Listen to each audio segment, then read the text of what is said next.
When he was little, Naruto had a gift. Whenever he was upset or angry, storm clouds would form around Konoha and it would rain for a week. When he was 3, there was an incident with another village that resulted in 2 enemy nin being almost electrocuted to death because they tried to kill the only witness to a crime they were committing. Thanks to his actions, a good shinobi was spared, as was the girl they were trying to kidnap. However, it alerted the aging Hokage that his gift needed to be curtailed before it got any stronger, at least until he was old enough to handle the responsibility. And so a second seal was placed on him, in conjunction to the original one he had been given mere hours upon birth. When he was 8, that seal almost shattered under the strain of trying to protect him, and so it was strengthened and a watch placed on him. Then everything changed the day of the academy exams. He had failed, miserably at that, all because they didn't allow 2 out of 3 jutsu to pass. And so he jumped at the chance to pass, if only so he could fulfill his dream of being Hokage and gain the respect he deserved. People didn't harass the old man as much as they did him. He was still carrying the forbidden scroll when he damn near crashed into it. Naruto, having slammed into a tree from tripping over something in a minor crater, shook off the collision with practiced ease. Then he went to find out what the heck caused him to have a date with a tree. It was old, at least old enough to have gotten a lot of growth around it. Clearing away the plants with his old kunai, he stared. He could feel in his very bones that it was not something that most shinobi could simply order and use at will. There was a sort of aura about it that practically screamed it was a legendary weapon, possibly enough to earn the title of a super cool shinobi if he learned how to use it. The moment his hands closed around the hilt, he felt something strange, like it was testing him, seeing if he was worthy to wield it, which was silly. How could a weapon test someone? He was able to partially lift the hammer, but the shifting of the scroll reminded him he didn't have much time. So he left it on the ground near it, under all the cutaway plants, so he could come back and get it later. His life was ruined, all because of that damn Mizuki. Sure, he got some super cool jutsu out of it, but it wasn't worth being banned from taking the exams and being put under watch for the rest of his life. Those old crones that advised the old man had made it clear that Naruto would never be a shinobi if they had any say in it, not after he was caught by a hiding ANBU with the scroll. Even if Mizuki was caught and arrested, the fact remained he had stolen an important document. Because he hadn't graduated, he was still under the watch of the civilian council. That meant they had almost complete control over his life. He was sick of it. He was sick of Konoha and sick of being jerked around like a puppet. After eating his ramen, he came to a decision. He'd leave Konoha. He knew that other villages would be interested in a kid who could steal an S-class document and take out a Kage with a single jutsu. It wasn't like he had anything left to lose anymore. Sure, he'd miss Ayam and Tucci and their delicious ramen, and Irika, to an extent, if only because he wasn't a total dick like Mizuki. The old man had been rather harsh with him, so he had no real opinions on the one person who had kept him alive for the demon he contained. Oh yes, Mizuki had been positively gleeful about dropping that little bomb on him before he tried to steal the scroll from him. He gathered up what little he could call his own, namely his plants and the few clothes that weren't basically scraps at this point. He finished off the food in the fridge, as he had always been quite good at foraging compared to the other students. He could live out in the wild, so long as he avoided people. And he could pick up that weapon he tripped over. He highly doubted anyone would actually miss the thing, considering how overgrown it had been. Heimdall had felt the tremors in the stars long before Thor went missing. He was alive, but no longer in the physical form, a fact that devastated his mother, and to some extent Loki as well. So when he felt the song of Mjolnir once more, he barely dared to hope. The first song was faint, barely able to reach Asgard. The second time was much stronger, and he knew someone had claimed the hammer. Using his powers, he was able to find a single blonde boy who bore remarkable resemblance to Thor, only he most certainly wasn't him. A son, perhaps? Heimdall sent a summons to Odin. If this was Thor's heir, then they needed to be ready for him. "What is it, Heimdall? What do you see?" asked Odin, when he arrived less than half an hour later. He had come as soon as he could, hoping the gatekeeper had found Thor. "Sire, someone has claimed Thor's hammer." Odin felt a surge of hope. Perhaps Thor had found his weapon after so long? "It is a child." It took a few moments to process this declaration before Odin carefully asked, "Do you believe it to be Thor's?" There is some resemblance to the mortal form he was banished in, more than enough to warrant a test of his blood to see if there is indeed a legacy. "Where is he?" "I shall summon him momentarily. He is too deep in territory that could draw undue attention to us and might bring the mortals to Asgard. They have techniques that span the realm of time and space," explained Heimdall. It took far too long for Odin's liking, but once the child was far enough from the mortals' hidden village, he acted. The moments it took for the Bifrost to bring its surprise passenger were almost unbearable. The entire kingdom had mourned when it heard Thor was unreachable and possibly lost. Odin examined the boy, who had ran until he was so tired he couldn't possibly stay awake. He looked like a peasant at best and an orphan at worst. "Bring him to Air. We shall test the bloodline while she examines him," said Odin. He could see Mjolnir was clearly visible in the child's rough bag, nestled safely next to some plants that were well cared for. "As you wish, sire," agreed Heimdall. It had been far too long since they had any hope to find Thor. If not for the hammer, Heimdall never would have been able to find where he landed, for he had somehow been thrown horribly off course. Frigga was quick to pounce on her husband when she heard of the child, now safely in the infirmary. "Is it true?" As he returned, she asked, not daring to hope. "Patience, wife. Thor has not returned, but there is a possibility he left a child behind. A boy has claimed Thor's hammer, and Heimdall has retrieved him from one of the mortal worlds," said Odin. Frigga sagged. She wanted her son back, but the idea of a grandson to spoil and train was enough to lift her spirits. "I have Air testing his blood now to see if he is indeed Thor's son. Even if he is not, he will be welcomed as one of our family." Air walked up to the king and his wife. Her face spoke volumes. "My lord Odin, I have tested the blood. He does bear the prince's bloodline. The child is indeed Thor's son. However, while we were examining him, we found something strange. Prince Loki is examining the boy as we speak." Frigga didn't hesitate. This child was the last link to her firstborn, and anything that required Loki's help generally meant magical interference. Naruto didn't open his eyes immediately. He knew something weird had happened because he had most definitely fallen asleep on the cold, unforgiving ground, and now he was on the softest bed he had ever been on in his life. Plus, the smell was all wrong, as were the sounds. Some of the lessons at the academy stuck, much as he hated that place and everything to do with it. He woke up slowly and took stock of his surroundings. He definitely wasn't in Konoha anymore. He noticed his plants were safely on the table next to him, as was that weird hammer he found, though it was on the floor and on its side. He also found his goggles on the table, next to the plants. His clothes were nowhere to be found. He also found a glass of water, which was great because he was really thirsty. "It looks like you're finally awake," said a pleasant voice. He settled on a woman with a motherly feel about her. Something about her seemed to tell him he could trust her, and it didn't feel fake like it did with Shinobi. Try as they might, he could always tell when they were just putting on a show. That was because they could never put down their assassin's instinct. She didn't have that. "Who are you?" "My name is Frigga. I'm your grandmother." "Eh, so my nephew has finally woken up?" asked Loki. "Yes. Aside from some malnutrition, which we can remedy rather easily, and the strange markings on him, there seems to be no damage. He's unusually well developed for his age, however.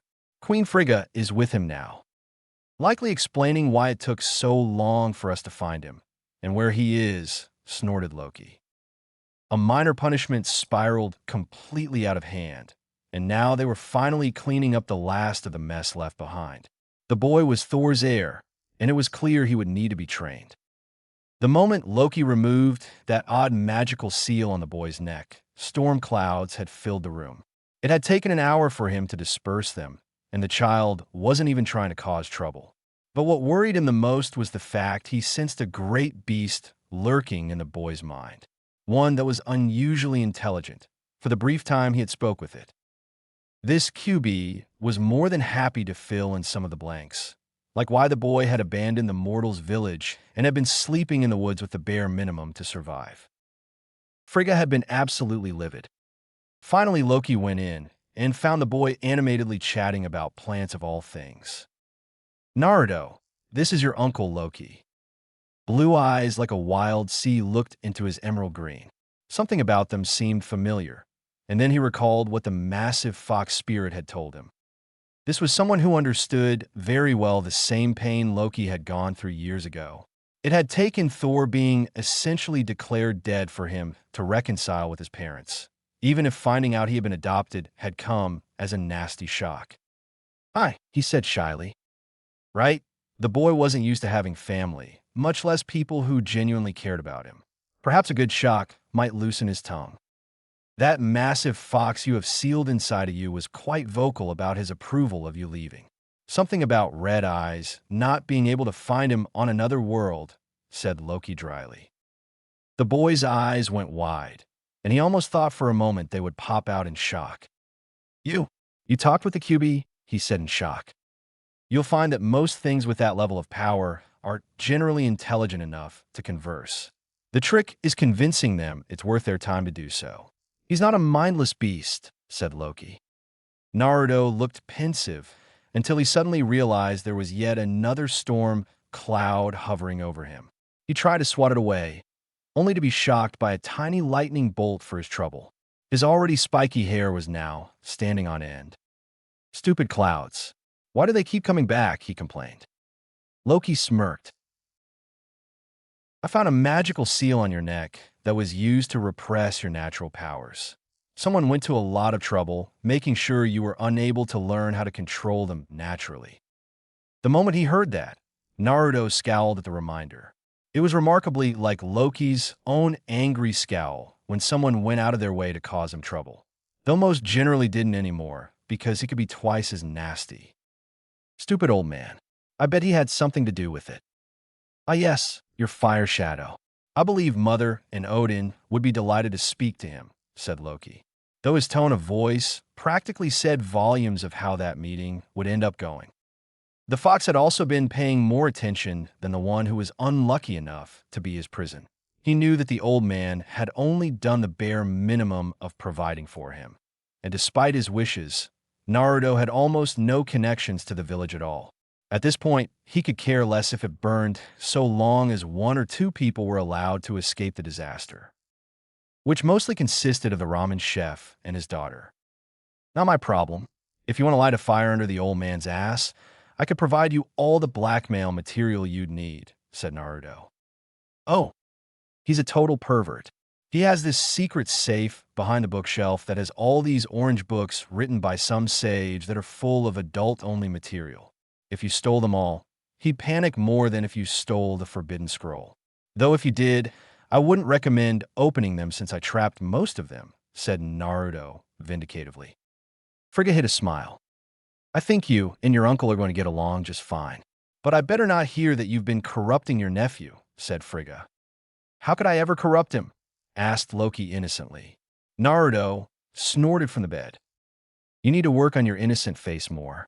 I barely know you, and even I can tell it's completely fake, said Naruto flatly.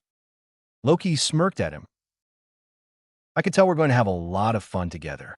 It had been a perfectly ordinary day, and Sif had taken to the training grounds. Word had reached her about a legacy left by Thor, which sounded ridiculous because last time she checked, he had no heir. Ever since he was declared dead, some child or another popped up out of the woodwork claiming to be his heir every year or so, if not sooner. So when she found a blonde child watching her with open interest, she attempted to ignore him.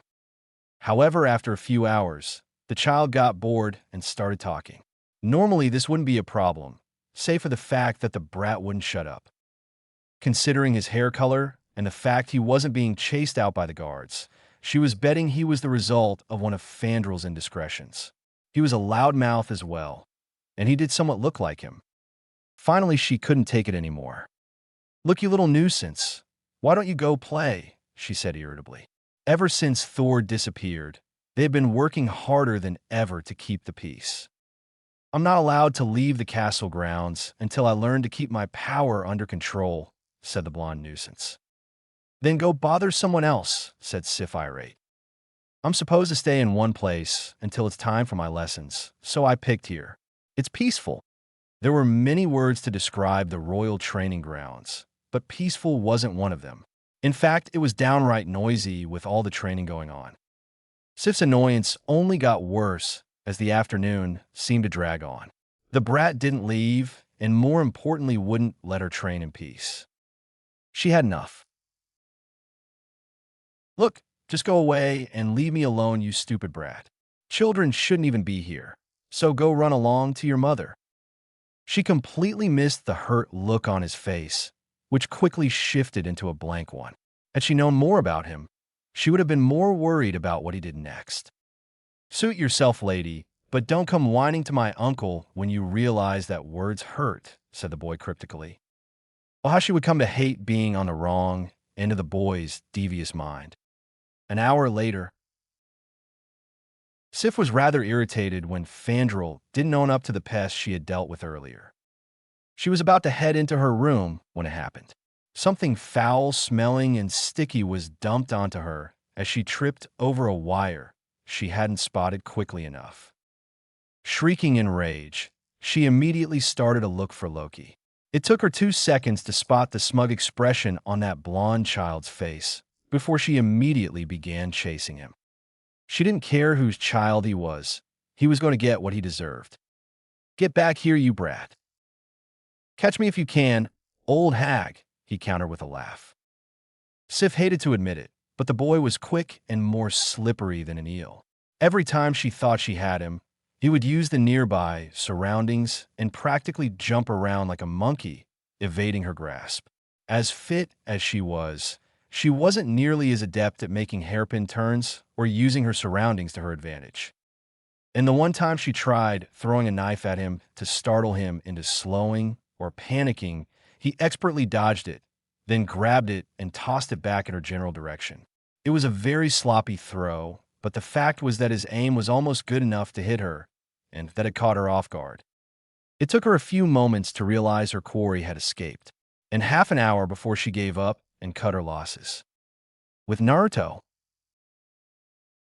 he was grinning madly, despite being in the custody of his uncle. Loki had come looking for him, partly for his magic training. He was 5 minutes late, but mostly because he had heard the commotion. "May I ask what Lady Sif did to earn a bucket full of some rather foul-smelling slime and oils?" "She called me a stupid brat, and she wasn't very nice." It didn't take much for him to put 2 and 2 together. Lady Sif had only returned, and had obviously run into his nephew in the training ground where he liked to watch the guards practice. Her foul mood had caused her to be short with him, which resulted in Naruto playing a rather minor, if embarrassing, prank. The best part was that Loki could honestly claim no responsibility for the mess, as Naruto hadn't consulted him on the appropriate level for a simple revenge prank, and had evaded capture with the ease of an expert who was used to being chased by enraged warriors. And Frigga had worried that he would corrupt Naruto. The only thing he'd be doing was refine the boy's technique and give him advice on how to incorporate his style of pranks. "You've got that evil look on your face again. Imagining how much trouble I could cause when I use magic rather than simple traps?" grinned Naruto. "It takes a prankster to understand a fellow agent of chaos. And Mother thought I'd be the one corrupting you. Pranks are the best way to force people into noticing you, if only to beat you into a bloody pulp," said Naruto sagely. "Don't think I didn't notice that sloppy throw. If you're going to be using knives, you're going to learn how to throw and actually hit the broadside of a frost giant," said Loki. Seeing Naruto perk up at the idea, Loki grinned wider. It was nice having a minion, apprentice, to train, especially one with a like mind. Plus, there was the small fact he'd be getting a good show once Sif found out whose son Naruto was. "Now it's time for you to learn the basics of magic." "Yay! Training!" said Naruto with genuine enthusiasm. Naruto fidgeted in his seat, mostly because he wasn't used to having clothes that not only fit, but were his actual size. Thankfully, the guy in charge of taking his measurements had put some orange in, something about him being a summer more than a spring or winter, whatever that meant. He was born in the fall as far as he knew. I would tell you to sit still, but I know it's pointless. Instead, try to contain your boredom until it's time to eat. No one expects you to know all the formal table manners right away, so do your best to keep your mouth shut while you chew and never talk with food in your mouth, said Loki. I know. I am Nachon made sure to correct my eating habits 1 year when she found out the orphanage never bothered, said Naruto. Loki made a note of anyone that seemed to genuinely care about the boy. So far, the only ones to make that extremely short list were a chef and his daughter. It also became very apparent that the boy had absolutely no idea how to use a fork or a knife, but he was very adept at using two odd sticks he had brought with him. Loki had taken a trip to Midgard and had learned they were called chopsticks. They were very common in the Asian countries as eating utensils, most notably for rice. It had taken little effort to also learn that Naruto's favorite food was from a small island country called Japan. He wondered how quickly a new food type would catch on if they just so happened to bring this Ayam and Tucci to Asgard long enough for them to set up shop. Despite being a trade center, most foods had been around for quite some time, and a new style would most likely go over very well. Particularly if word got around that a recently discovered son of a popular price was frequenting the place regularly. He made a point to pick up more of these chopsticks so that Naruto would be able to eat with more than just his hands. Considering the nation was still in recovery from some sort of dangerous explosive device that hit two different cities, no one questioned why he was there. From the looks of it, the mortals had only recently ended a war a few years earlier. Loki didn't bother hiding his grin when Sif spotted Naruto at the table in a place of honor. It was clear what her thought processes were, and he couldn't wait to see the expression on her face when she heard Odin's announcement. This would be Naruto's official debut among the Asgard elite, which would trickle down back to their allies and spread across the 9 realms. As he wasn't even considered an adult and had been in a rather backwater world that hadn't even begun to visit space, no one would question the fact he stayed close to Asgard while they brought him up to speed. Odin stood, and everyone was more or less silent. They were all very curious about the blonde child between Loki and Frigga, where Thor used to sit. Everyone. Many years ago, I was forced to banish my own son from Asgard as punishment for his arrogance. All the 9 realms mourned his loss when he was declared effectively dead. However, Heimdall came to me with joyous news that Thor's hammer had been found. More importantly, it was claimed by a small child who fit the right age when my son was killed. May I present to you Thor's legacy, his son Naruto. There was stunned silence, and for a moment Naruto worried that he wouldn't be accepted.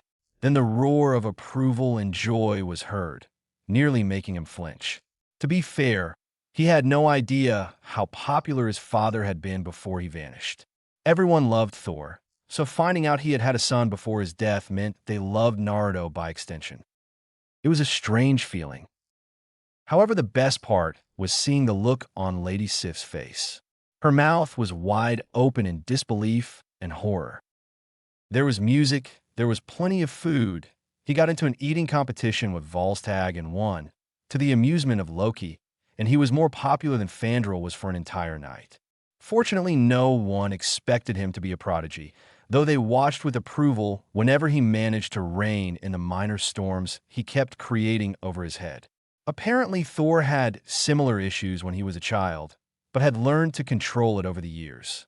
When told his age, he was a child in many ways to the Asgard. No one questioned the lack of control.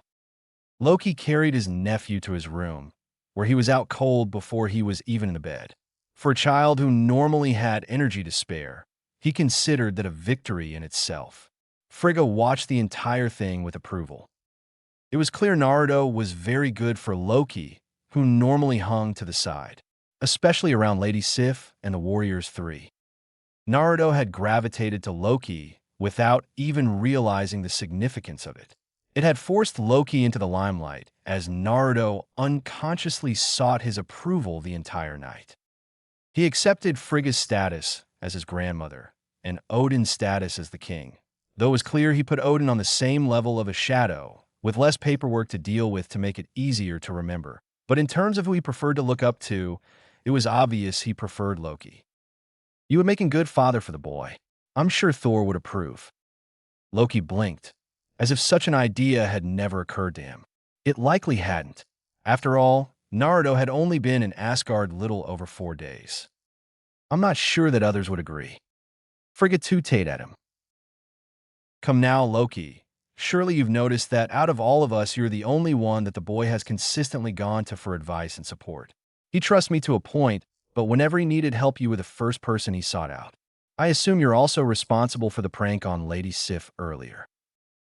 Word had already spread about Lady Sif being covered in some rather foul-smelling concoction and forced to walk through half the palace just to reach her room and clean up. Everyone assumed Loki had done it. Loki snorted in amusement. "That was all Naruto's doing. I had no idea he had pranked Sif until I caught him because he was late for his lessons." Frigga held a hand to her mouth to hide her amusement. She had heard the full story from the guards earlier about how Sif had been short with a blonde brat she had assumed was one of Fandrel's, only for the boy to prank her and lead her on a merry chase through the palace. Finding out the boy who had cost her some dignity was Thor's heir had come as a very nasty shock for her. It was yet another sign that Naruto would likely enjoy being Loki's adopted son 0.9 months later. "Come on, Naruto, put some effort into it," said Loki. 8 knives sailed through the air and thudded into the target. Most, if not all, landed in the center. His aim had improved dramatically, and it didn't hurt that they had forged some new kunai for him to use, all of which were sharp enough to do some real damage. Naruto never regretted picking up the hammer or leaving the village once. It had been the best decision of his life, and he was enjoying every moment of it. So was the fox inside his body. It had taken them 3 months for Kurama to finally reveal his name, and another month for Loki to find a way to fashion a makeshift body so that he could roam around. It wasn't very big, barely the same size as a horse, but it was still an improvement over the prison he had been stuck in for over half a century. It was because Loki gave Kurama even a small fraction of his freedom back, with the agreement not to seal him again, so long as he didn't cause trouble and guard Naruto, that the fox had let slip something that had given Frigga and Odin some hope. Thor wasn't entirely as dead as they had been led to believe. As punishment for invoking a local god to seal Kurama into his son, Thor and his wife had had their souls sealed in as well. It was likely the Shinigami had recognized what, or more accurately, who Thor was and decided to add a lesson on top of what Odin had already put into place. As such, Naruto was not only carrying around a massive fox with an anger management issue, but the souls of his parent as well. Odin had gone to Hel, the ruler of the realms of the dead, and asked what needed to be done to free Thor and his wife. The results weren't very promising. The only way to free Thor and Kushina Uzumaki would be to use at least 2, 3 would be preferable, Infinity Stones. Specifically the stones governing the soul, mind, and reality. It was dangerous enough having 2 of those together, never mind 3, and they had all been lost or deliberately sealed away. So Frigga and Loki discreetly kept looking, all the while they started catching Naruto up on the training he should have had years ago. He had caught up most of it rather quickly when Loki discovered a unique aspect of the Shadow Clone Jutsu and had abused it accordingly to ensure Naruto's education was adequate. Thor had never been the most tactful of people, but he had at least known when to keep his mouth shut and to use words rather than violence to get things done. It would seem that this Konoha hadn't realized what an asset they lost by neglecting his son.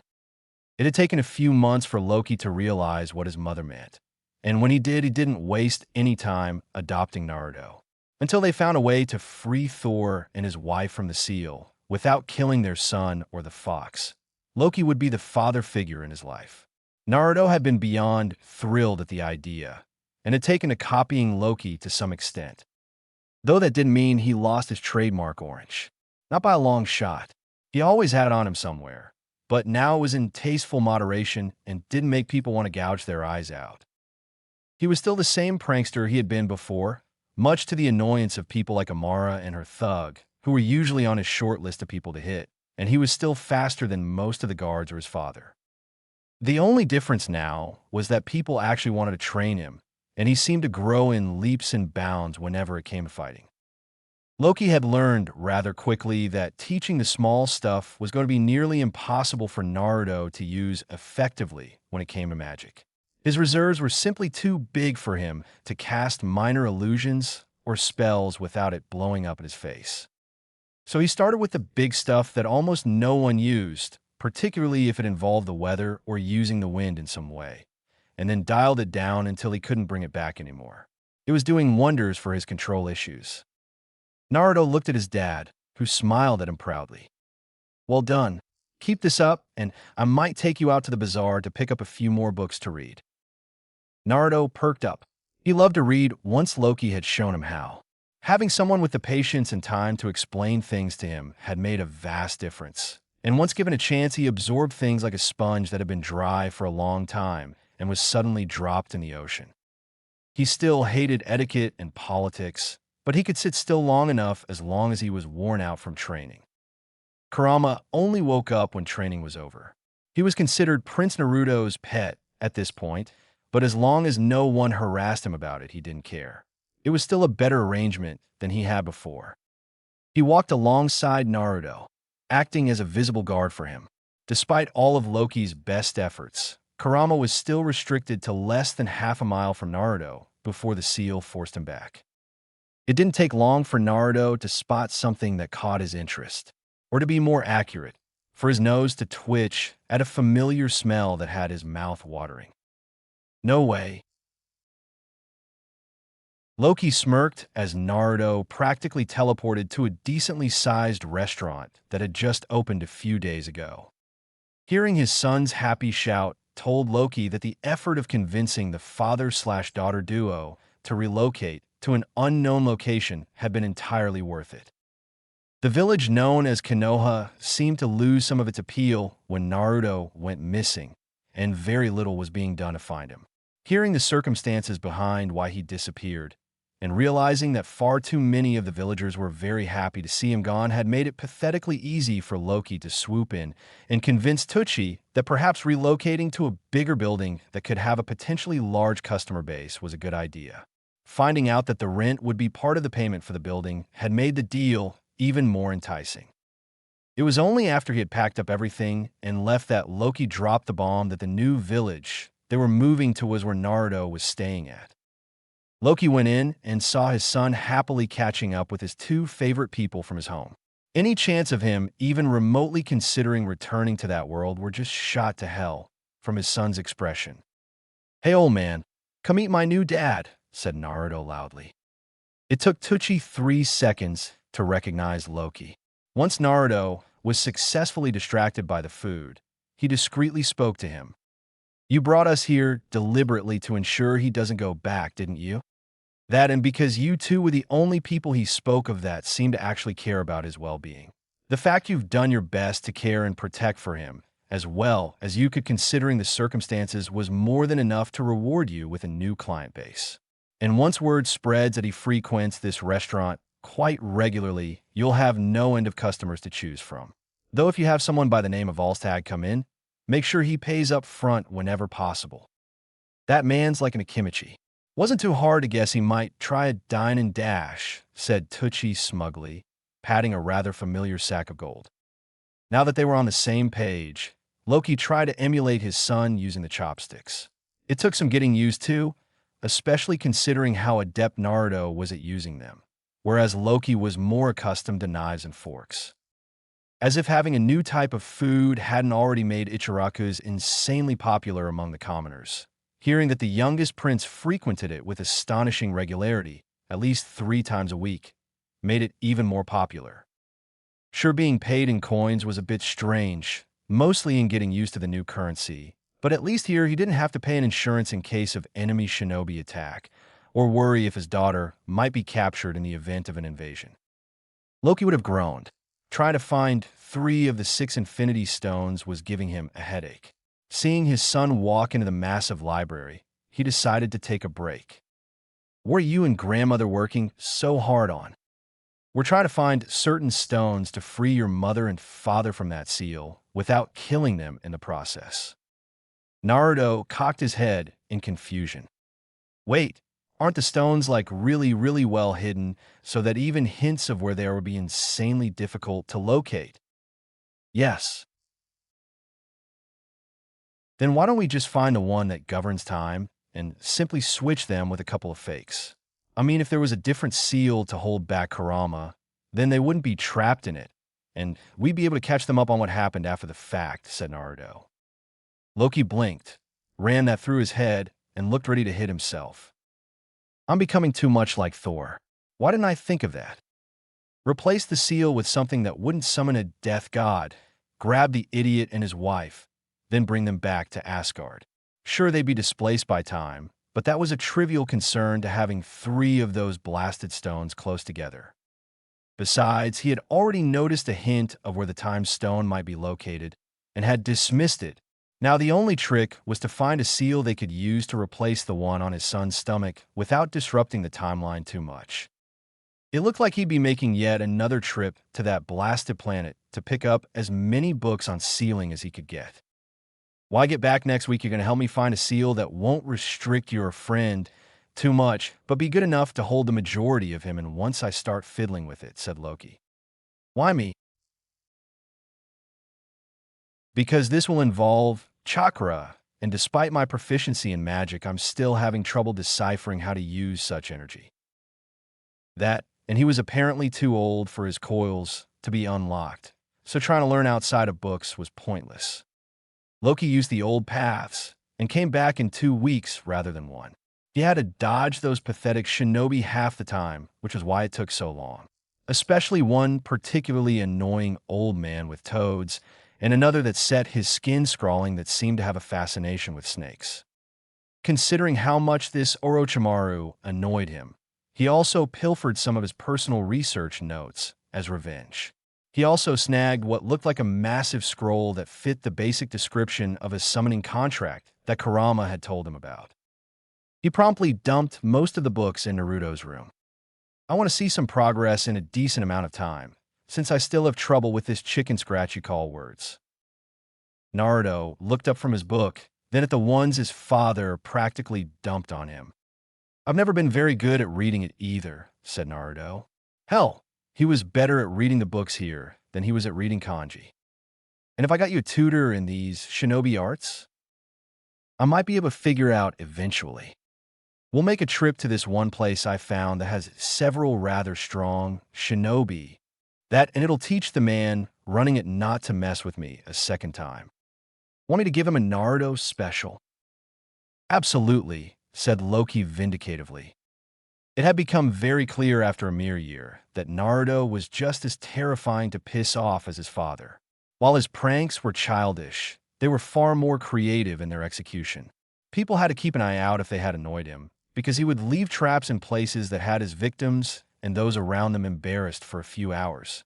And unlike Loki, he didn't have to rely on magic. It was actually the reason why he kept getting past Amara and her thug, who had taken to avoiding Asgard while Naruto was there. He didn't use magic to set up the traps, and she never once considered that he climbed through the window to get into her room. She had spells against flying into it, but not someone who used simple climbing techniques to get in, especially considering how high up her room was. "Which village is it?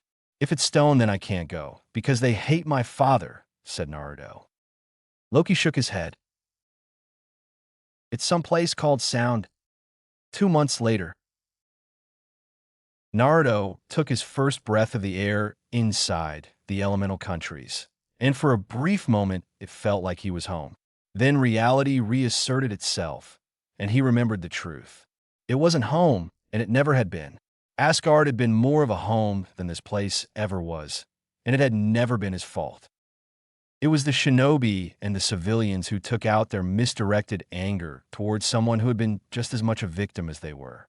And because of what he held, he'd never be allowed to be anything but a shinobi because of the fact they considered the tailed beasts to be weapons.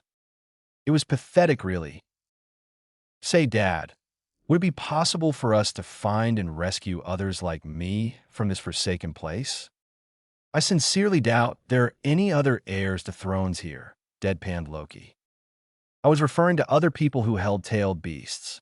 I bet they'd like to get away from all the constant fighting and arguing over who did what from before they were born. We can look into it later, preferably once Thor ascends the throne like he should have years ago. Right, gotta find someone to teach me how to read kanji properly and how to use chakra more efficiently. With their disguises firmly in place, and Kurama's signature effectively hidden under a civilian's amount of chakra, they wandered into grass country, where Loki had followed the girl who he noticed earlier. She had a fiery temper, but her control was efficient and she was often reading difficult books. Sometime later in the hidden grass village, Karen thought she was being paranoid at first. Who would want to follow a nobody like her? She was just a genin with a proficiency in healing jutsu. There were more important people to follow and kidnap. But she kept seeing people following her. It was never the same people, but the illusion they had wasn't enough to dispel her paranoia. Finally, she couldn't take it anymore, and she ended up cornered by a blonde kid and a man with green eyes. She had a kunai in one hand and was fully prepared to unleash a nasty genjutsu on them both. "Wow, you were right, Dad. She is good. Who are you?" she demanded. The father raised an eyebrow. "We came to offer you a job and a way out of being used as cannon fodder for a village that doesn't seem to really care about its soldiers." Okay, that wasn't what she was expecting at all. "What?" she said, befuddled. "I suck at kanji and my chakra control is shot to hell because it's too big. It's easier to kidnap someone who reads the more difficult books and has decent control than it is to grab some jounin. In exchange, you get free room, food, and the ability to anywhere you want within reason. Why not simply hire me then?" The father snorted. "Because I know for a fact you're working with a snake-obsessed fool, and this way you can't use anything you learn against us later." Karen stiffened. "There's also the fact we'd pay you handsomely for your help," said the boy, holding up a coin. Karen stared at them, incredulous. "Just so I have this straight, for helping you read some kanji and work on your chakra control, I get free room and board and I get paid in actual gold. And I'd be allowed to travel within reason wherever I want." "Exactly," said the blonde. "Well, there's only one thing to ask. Who are you people and where do I sign up?" "My name is WhatifNaruto, and this is my dad Loki," said the blonde cheerfully. Karen blinked. "Uzumaki? As in the Uzumaki clan?" "From what I've been able to ascertain, his mother was supposed to be the next clan head, had it not be for the fact that the clan was scattered." "Your mom was Aunt Kushina? Why didn't you say so in the first place?" said Karen. "I didn't think it mattered." Karen pinched the bridge of her nose. "If you had said you were family, then you could have simply gone to the main office and said you were reclaiming me for the clan. There wouldn't be any need to hire me. Later." Karen had all her things sealed into a single scroll, including the books she borrowed from Orochimaru. She took one last look at Kusa village, then left without a second backward glance. She barely liked that place anyway. Needless to say, Naruto had great fun ribbing her about the fact she fainted the first time she saw Asgard and realizing she'd be living in the palace in one of the guest quarters. Report. "Well, I confirmed Naruto's alive, and he's apparently traveling with a man with piercing green eyes and a regal attitude. From the looks of it, he was somehow found by one of the noble families and adopted," said Jiraiya. Sarutobi Hiruzen sagged in his chair. Naruto was alive. Just those 3 words seemed to lift a great deal of weight off his shoulders. "Any idea who has him?" "The only thing we have to go on is a name and a basic description. Whoever he is, he's good at illusions. Goes by the name Loki." "Why Kusa?" "Saw the..." "Why would Naruto be in Kusa now of all times?" From what I was able to get out of my contact, he went to the main administration building to file a claim on one of their genin. Here's the file. Uzumaki Karen. He filed it as the heir of the Uzumaki clan, and once they confirmed he was Kushina's son, they handed her over without a fuss. One genin isn't going to make much difference, and from what I got, they assumed he was still with us. Sarutobi grimaced. It wasn't public knowledge, or even rumored, but the loss of their Jinchuriki was a hard blow. Danzo had been secretly sending out his illegal troops to find and capture Naruto, if only to reseal the fox into one of his pawns. The fact that he had been unable to find a single hint of Naruto meant he was unusually well hidden until now. Keep an eye out for Naruto. If you find him, I want you to do your best to make him your new apprentice. After that mess with Mizuki, there's no way he'll be allowed to make genin normally. Any other academy student, and it would have been met with suspicion for years and a lowered risk of them making chunin, much less jounin. But this was Naruto, who was almost universally hated in his home village. The councils had it out for him because of what he represented and held, and this was just the worst screw-up in his career. And because of what he was, he'd never be able to be anything but a shinobi.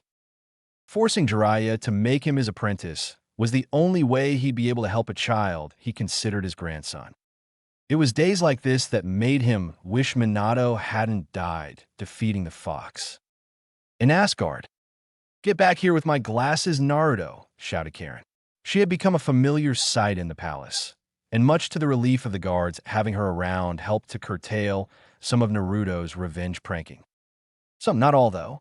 If they made the mistake of pissing her off, she'd usually help. Karen was considered a permanent addition to the palace, as she wasn't exactly inclined to leave after being rescued by her cousin. Apparently, it was very common in the elemental countries for extended families to stick together, or at least within shouting distance. And the Uzumaki had always been a close-knit family. At this point, she was more like a red-haired older sister of his, and she really didn't mind living in the palace overly much. She stayed outdoors most days anyway.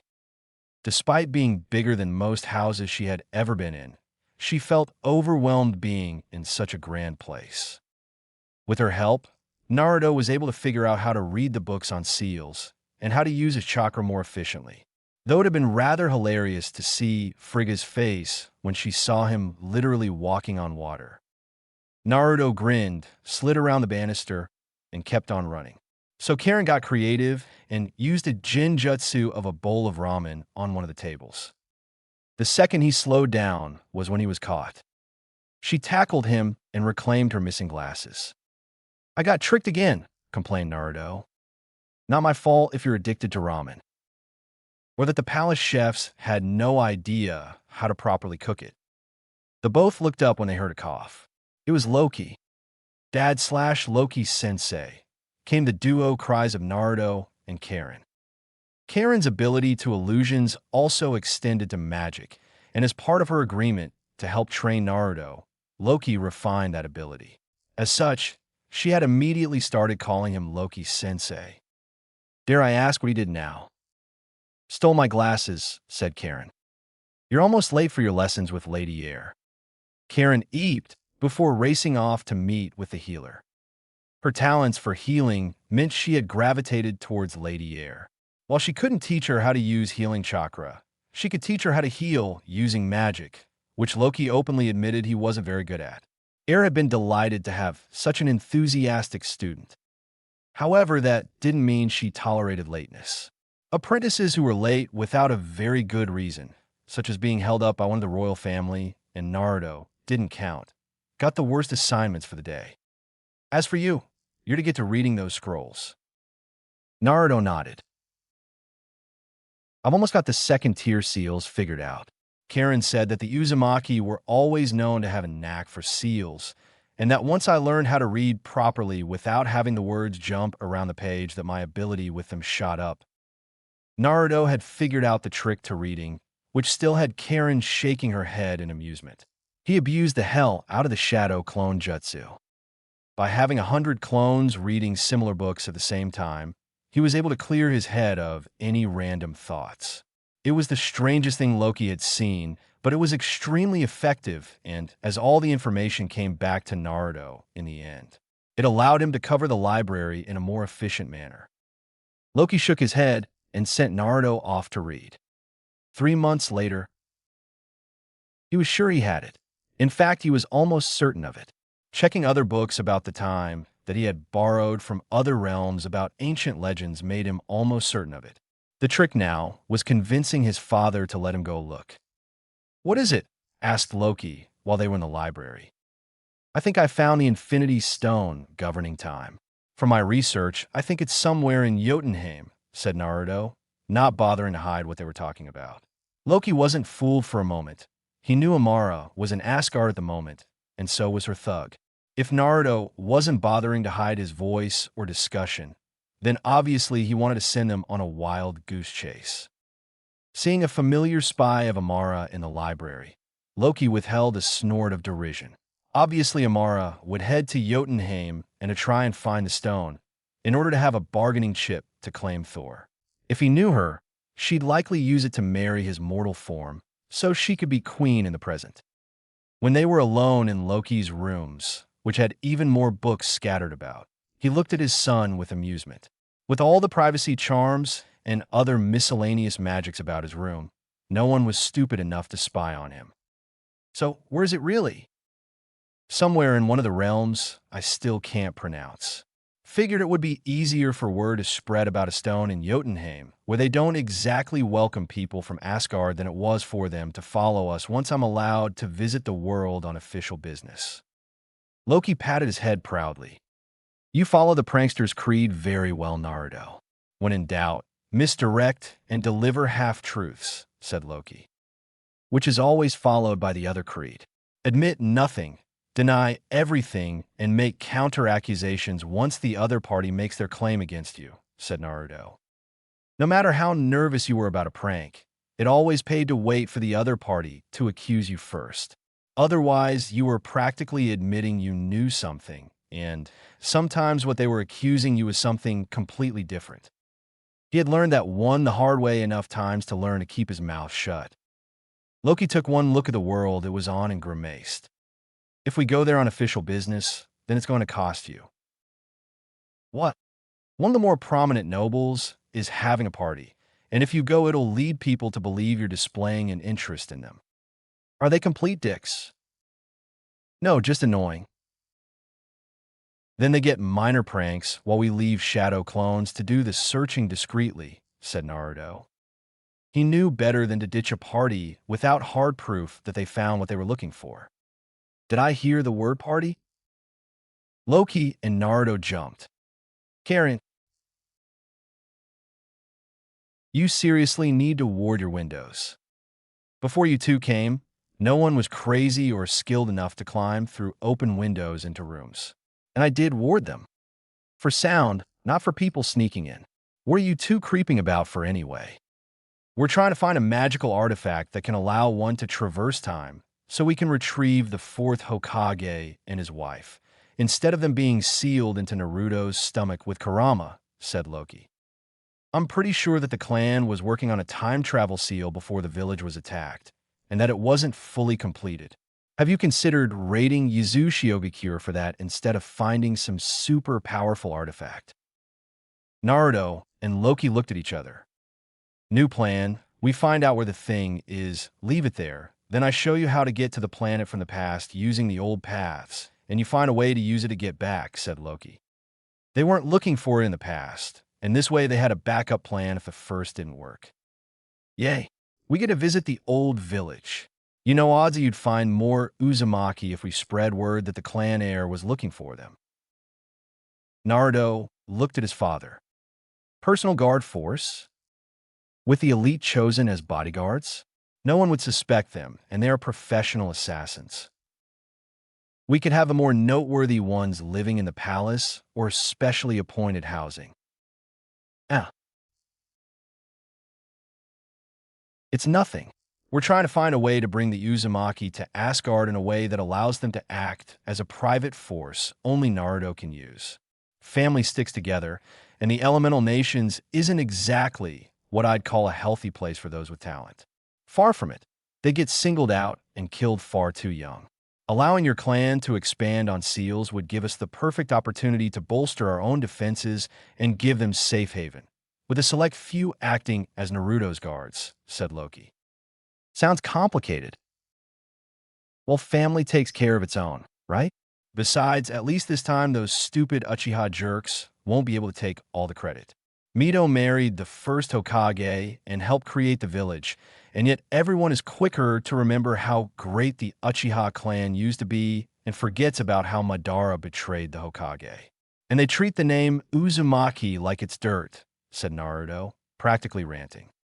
Karen's eyes went steely. Yet another reason why they have no say in how you live your life, cousin, said Karen coldly. Naruto had reluctantly explained how he came to Asgard in the first place. Karen wasn't a lawyer, but she did know the gist of hidden village life long enough to gleefully point out that since Naruto claimed Asgard as his home, and they had confirmed he was one of theirs, that Konoha had lost any and all claim on him the moment they declared him one of the heirs. It had to do with clan politics and the fact they had prevented him from being promoted from student, who ranked as a civilian in the hierarchy of a hidden village, to genin, which meant he was a ranked member of their army. Because Naruto had been effectively told he couldn't become genin. Despite being tricked, he was still considered a civilian by the standards of the hidden villages. That meant the Hokage legally had zero say in where he lived. And the fact he left the village and now claimed Asgard as his home meant that the old man lost any control he had over him in the first place, as he had no say in how or where civilians lived outside Konoha's boundary. The only time he could tell Naruto what to do would be during times or war or crisis, and that was only if he were inside Konoha, which meant any chances of him ever returning to the village were shot to hell. The trick here would be convincing Odin to allow it. But if we wait for Kushina to be recognized as the queen, then people won't question her relocating her family somewhere safer and easier to guard. And of course they'd show their appreciation by helping out wherever they can, such as increasing security for the palace and the like, said Loki. You know, sometimes you really remind me of Orochimaru, only without the creepy snake fetish or vague feeling that you're a pedophile with a thing for young boys, deadpan Karen. Naruto snickered. We have another sighting. This time it's on the outskirts of Whirlpool, said Jiraiya. First grass, now Whirlpool. How is he slipping past us? He knew at some point Naruto might try to visit Whirlpool. He had ninja posted around it, and he knew Danzo likely had some as well. Yet somehow Naruto managed to get past all of them and land on the island. There's more. There are reports of a red-haired girl with a loud mouth that fits the general description of Karen Uzumaki. Sarutobi grimaced. Grass had been most displeased finding out that they had let one of their genin go, only to learn she wasn't in Konoha. Learning Uzumaki Naruto was the heir of the Uzumaki clan, but not actually old or ranked enough to warrant clan head anytime soon had come as a nasty shock, especially when they learned about the circumstances behind him leaving Konoha. Relationship with Grass was on shaky ground. He could only hope it didn't crumble out from under them. Alert all outgoing shinobi and everyone on your contact list. I want him found before Danzo, or Kami forbid IWA, learns that Uzumaki Naruto is outside our protection. Loki smirked as yet another minion spread the word. Once they had Thor on the throne, Kushina could recall the Uzumaki, and they'd have an entire clan's worth of seal masters capable of reminding people of Asgard's superiority. Really, finding Naruto had given him a new direction to invest his time and energy. It hadn't taken very long for Loki to realize he didn't want the throne of Asgard at all. Having everyone's eyes on him made backroom dealings nearly impossible, and every action he made was scrutinized for any nuance that might be exploited. Having to guard the throne whilst Odin went into one of his hibernation periods had been rather enlightening for him. His work was best suited to the shadows, while his brother, and now his nephew, held the limelight off him. That wasn't to say Naruto had no ability to hide in the shadows. Most of his pranks were done in the dark of night, when no one was watching, and he had a way of ferreting out information without having to pay for it. and having his heritage being disclosed privately when Thor was confirmed not so much dead, but as good as, well, it had forced him to look back and see his actions for what they were. Loki would never begrudge his nephew/son the throne, because on an elemental level, Naruto understood better than anyone had any right to exactly how Loki had always felt. On the outside looking in, not exactly hated, but most certainly not welcomed without outside interference. Without Thor there, he had found quite a few friendships were more in line with people tolerating his presence to humor the blonde idiot. Naruto was exactly the same. He was an outsider looking in, only unlike Loki, he never had anyone bring him even to the fringes. Yet he kept up the same smile, hiding his pain. It wasn't until he was found and brought to Asgard that the smile became real. So yes, Loki would do everything in his power to support his nephew, even if it meant shifting through the wreck of a destroyed village for a seal that might have been removed before the attack ended. Oi, what are you lot doing here? Naruto turned to the source of the voice, to find an old man with faded red hair. Around his shoulder was a scratched and beaten symbol with a familiar spiral. Who are you, old man? I'm asking the questions here. What you blasted treasure hunters doing here? My name is Uzumaki Naruto. I'm going to be the best there ever is, said Naruto loudly. He had long since abandoned his dream of being Hokage. I am Uzumaki Karin. The old man looked at Loki. Just call me Loki. We're trying to find an ancient seal rumored to travel time to retrieve the clan head of the Uzumaki clan as well as her husband. The old man seemed to peer into their eyes and realized they were being truthful. Well, you're looking in the wrong spot. And anyway, the way to the seal won't open without the blood of a living Uzumaki, so you'll have to prove your claims. Especially the blonde. They followed him, though only Loki did so warily. What they found could only be called an underground temple. The old man waited, but Loki wisely did not enter. I'm only related to Naruto through his father. I have no Uzumaki blood to test. The old man nodded. Good enough for me. At least you're honest about it. Hey, old man, how do we prove we're Uzumaki? Cut your hands and put it on the pillar. If you're really Uzumaki, then the way will open. If you're not, then I wouldn't want to be you, he said flatly. You're surprisingly helpful and completely unafraid of the repercussions should you deceive us, said Loki. I'm already dead. A mere chakra ghost that the elders put into place to ensure that the remnants were able to pick up the pieces later and to trap grave robbers, he replied. Fascinating, said Loki, and it was inside the shrine. I can't believe that trip to that realm was a total bust.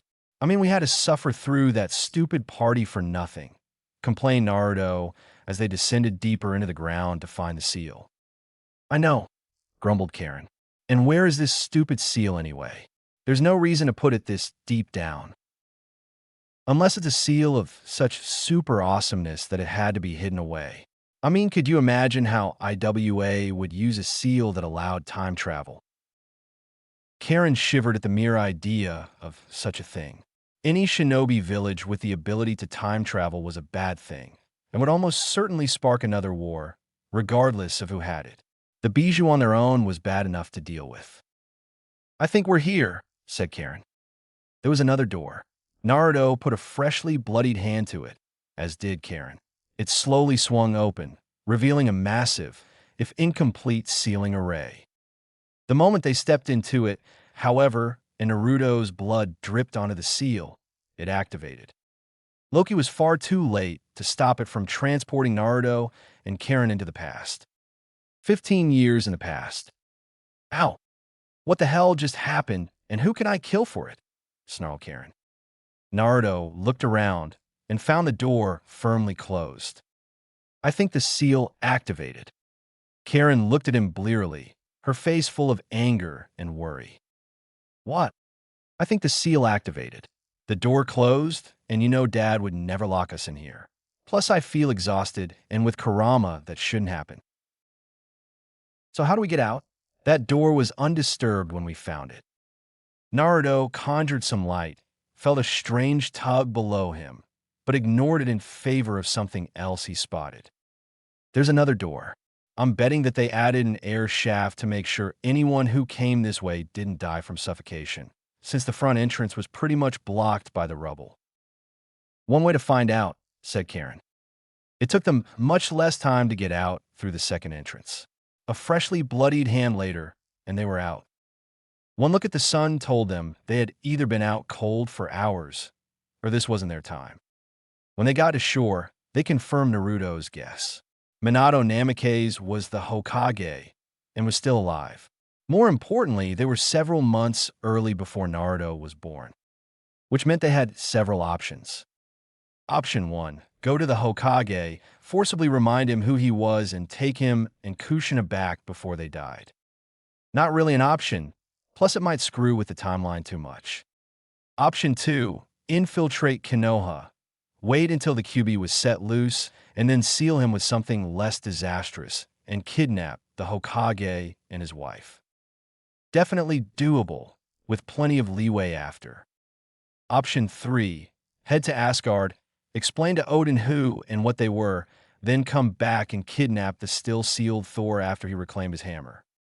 Again, not really an option since it would take far too much time for them to believe them and had the annoying side effect of possibly erasing themselves from existence. Option 4. Let the timeline catch up with itself. So, option 2 then, said Karen. Well, duh. The question is, what are we going to do to kill time? I'll infiltrate the library. You keep your blonde hair under a hinge or something and change your eyes so no one will recognize you later. Maybe I could convince Tsuchiji-san to let me work as a ramen apprentice. Karen snorted. You'd eat all the stock. Maybe construction then, said Naruto. He was strong enough to haul things around. Or you could help at a blacksmithing shop. It's not like you don't have the strength for it, and no one would look twice at you creating your own weapons. Besides, isn't that hammer supposed to be good for making things? Naruto rubbed his chin. You have a point. On the other hand, there's no way in the cold realm of Helheim I'd ever make weapons with a hammer. It automatically imbues them with superior qualities, and that village sure as hell doesn't deserve anything made from it, said Naruto. Then leave it as a reserve or as your own personal weapon. With their plans made up and a few harmless changes to Naruto's hair color through local plants, a true prankster recognizes items that could change color to things like skin and hair, and suddenly he was no longer a blonde. Though to be fair, with hair as light as his, he could be any color he wanted. It wasn't until they were close to Konoha that Naruto realized a problem. Shit, we don't have passports, and Konoha is a major village. We don't actually need any. We just have to claim we were jumped by missing Nin and that we're Uzumaki trying to find the last heir. So long as our blood checks out, no one's going to look too closely at a pair of civilians. If anyone asks about our reflexes, tell them the truth. We play a lot of pranks on shinobi and had to learn how to run like hell to get away from their revenge, said Naruto. Karen snickered because that was actually the real reason Naruto was so fast. He was used to outrunning Yanbiyu for Odin's sake. With that, the two continued on their way to Konoha. Naruto kept his copy of Mjolnir on hand, since he rarely bothered to carry around the real thing.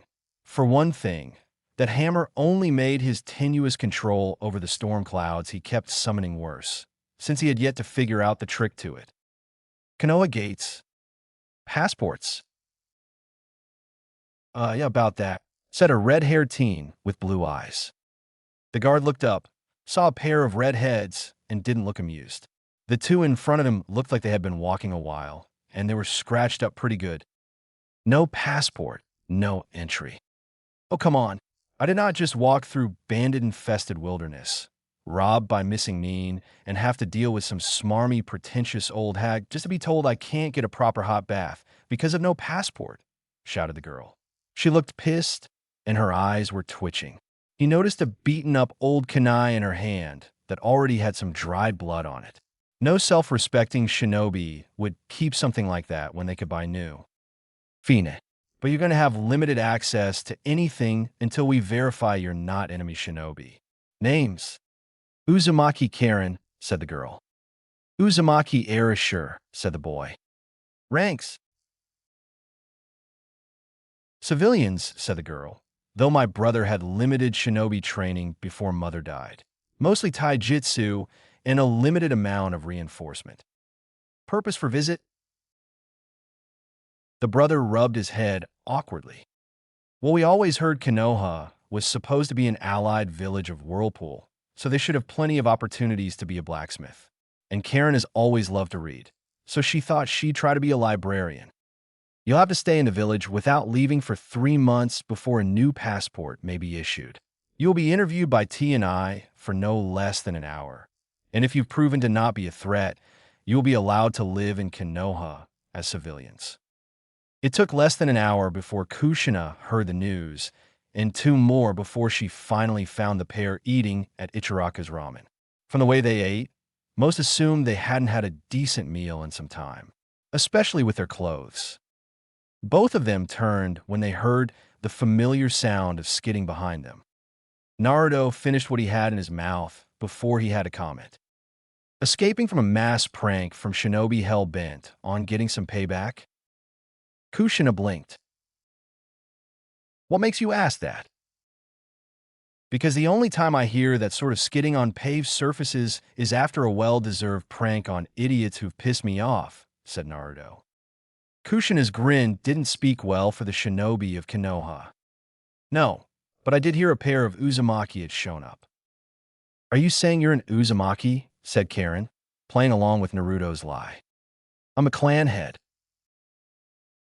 In that case, there's only one thing to say. Pull up a seat, cousin, and let's talk pranks, said Naruto, smirking. Minato had an ominous shiver go down his spine. Kushina was giddy with excitement when the test confirmed they were Uzumaki, a few blood seals that were keyed only to the bloodline of her clan, and the 2 redheads had pretty much verified their claim. They didn't even need to do a bloodline test with those. Of course, her smile was nowhere near as big as the look on her face when Erasure started talking about some of his pranks.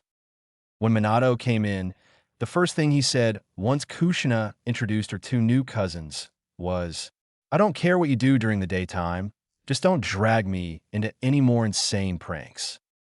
Naruto couldn't resist poking at Thor's memory. But as devout followers of Loki, we're required to drag people into insane pranks, if only to share the misery if we get caught. Karen nodded emphatically, smirking evilly. Don't know, don't care. You can go streaking through the streets as long as I'm not involved. Can we make other people go streaking through the streets instead? Asked Karen with sparkly eyes. Minato shuddered. You can only do it to other civilians, and only Kushina is allowed to do it to the shinobi. Deal, came the trio of evil replies. It was far too quick for his poor sanity. So, I heard that the shinobi Uzumaki were really good at seals. Care to look at one we've been messing with in our spare time? Asked Karen hopefully. Sure, said Kushina. She took one look at the seal and whistled. This is some seriously heavy-duty stuff. Where'd you find it? Trade secret, and it's slightly embarrassing to explain, said Naruto without hesitation. Namely, he'd been forced to stand still while Karen traced the damn thing off his stomach, all while maintaining a steady enough steam of chakra to keep it visible. We've been trying to tweak this for over a year now to make it less faulty, and so far it still needs work, said Karen. Minato didn't come back until well into the night, and when he did, he happened to notice the copy of the seal Karen had. It was some seriously advanced, high-level stuff, but like Karen said, it was rather faulty. For one thing, the filter was almost shot to hell, and there appeared to be some unnecessary elements added to it. Because they were almost flat broke, and Kushina refused to let her recently discovered cousins disappear on her, they were staying in the house.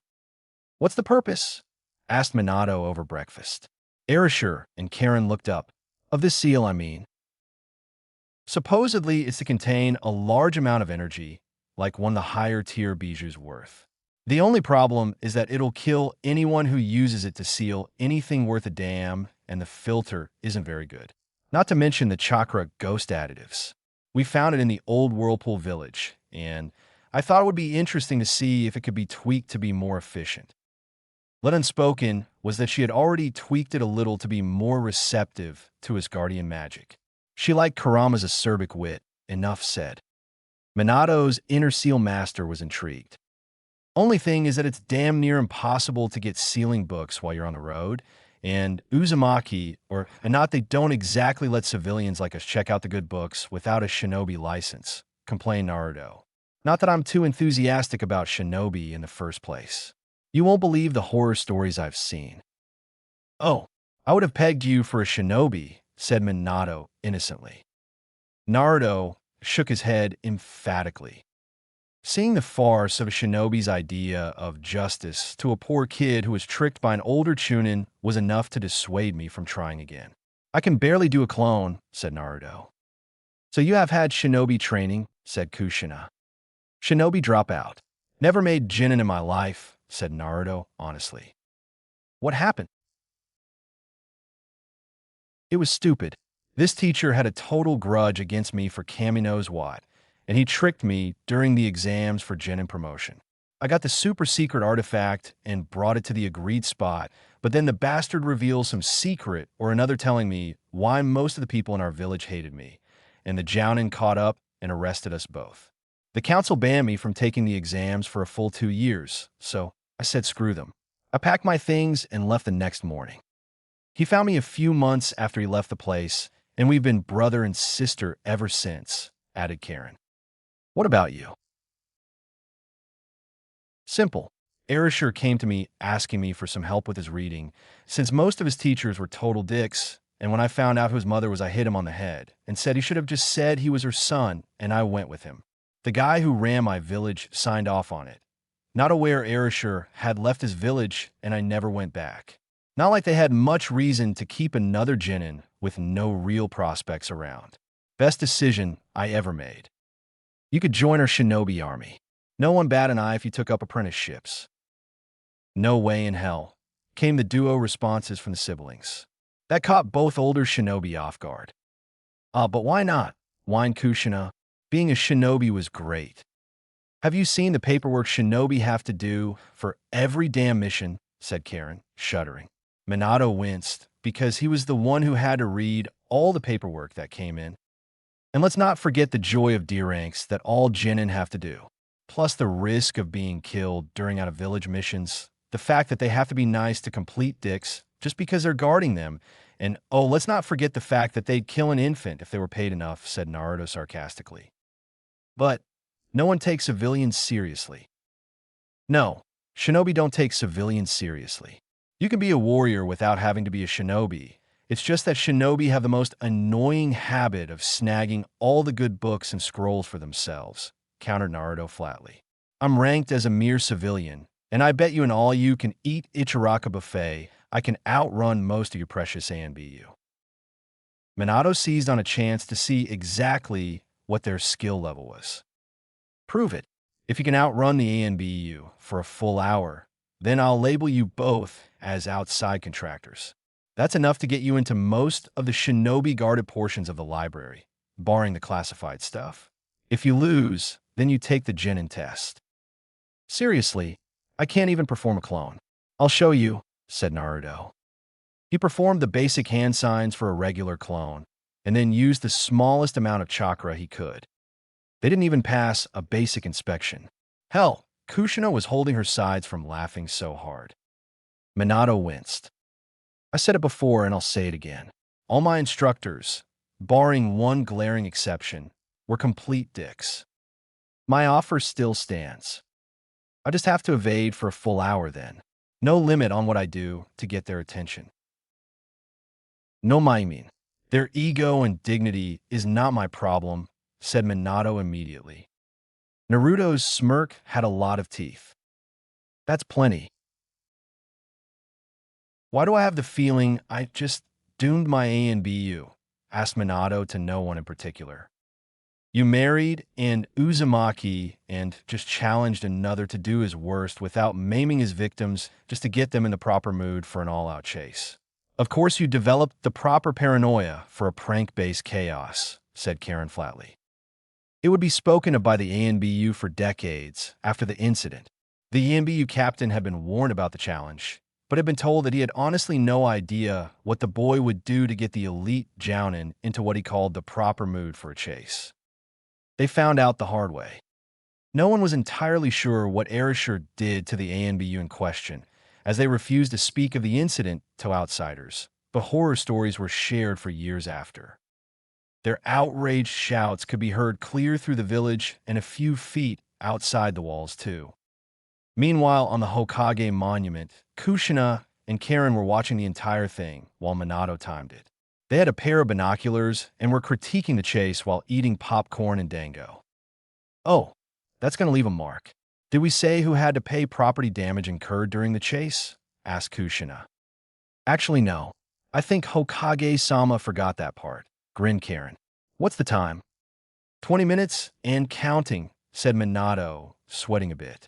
He was starting to realize that there would be hell to pay for this, and he was likely to get hit by the fallout.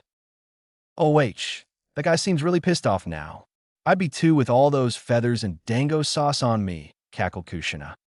Oh, Gami-sama. I bet him he'd never find a use for those. And he did. I owe him 3 bowls of ramen now, howled Karen. Why but plugs? Best way to shut up an asshole, said Karen, grinning. She had got them as a joke, and Naruto had been beyond embarrassed when she brought them up around Frigga. Loki had about coughed up a lung from laughing so hard. Yes, people, I did just directly quote the story Bondage Style, which is one of the most hilarious Naruto stories out there. I would absolutely recommend it for a good laugh for 20.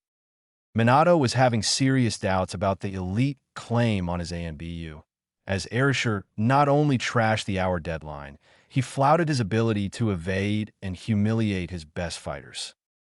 It was 2 hours after Arashi's prank to get them in the right mood had passed. It took Arisher 5 minutes to reach them, grinning like a maniac. Man, I miss my old warm-ups of having Jounin chase me, he cackled like an insane madman. Seeing the legion of rather pissed off and angry ANBU, those that hadn't given up from exhaustion halfway through the chase, or cut their loses realizing the odds of catching him were next to nil, Minato used his best Hokage voice. ANBU, stand down. And Arisher, did you really have to add those pranks on top of it? He asked tiredly. Hey, I barely dipped into my bag of tricks. I could have been a lot worse. Yeah, he hasn't even downed the live eel inside the Kunoichi's pants or the bucket of spiders, chirped Karen, grinning like a demon. The Kunoichi shivered at the mere idea of such a thing.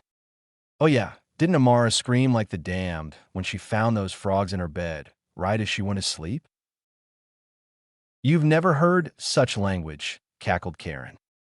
Minato looked at his irate Jounin. Out of all his ANBU, only the captains and a smattering of them had lasted this long. Everyone go home and try to regain some of the dignity you lost. I'll include hazard pay on your next mission. And for those of you who damaged the buildings, and you know who you are, you're paying for the D-ranks to repair them, said Minato. You're a dead man if you step out of line, boy, snarled one of the pissed-off ANBU. Arisher cocked his head. But how can I be dead when I never try to knock off your masks? Aren't you only supposed to kill those that find out your real identity behind those no masks? He has a point, Giraffe, said Minato. Giraffe growled, humiliated beyond belief. And Arisher, no humiliating my ANBU repeatedly. But it's good training, said Arisher, pouting. Good training for who, I wonder, muttered Minato. Kushina snickered evilly. You so have to teach me how you managed to get that bat ANBU with the feather and dango sauce. There was also white chocolate sauce, said Arisher. White chocolate is not chocolate. It's cocoa butter with sugar added. Real chocolate has actual cocoa powder in it, said Karen hotly. Kushina nodded in absolute agreement. Hence why I used it. The only chocolate I'd waste is the cheap kind that barely qualified as chocolate in the first place. The girls nodded in agreement. Then Arisher grinned at Karen. Now I believe there was a bet about me never using that gag during a revenge chase. To the ramen stand, shouted the trio of Uzumaki. Erasure got an extra 2 bowls from Tucci for making him laugh so hard. Minato groaned. He knew the paperwork for this was going to be hell. Karen and Naruto were given official civilian contractor badges, rarely used but still in existence. Officially, it allowed them to buy things from the shinobi-only places like the weapons stores and the restricted bookstores. Basically, they had access to everything save classified or clan-only techniques. However, unlike shinobi, they didn't have to answer any summons. They existed outside the authority of the civilian police and would only get arrested if they did something to piss off the Uchiha or were charged with outright treason, like selling village secrets.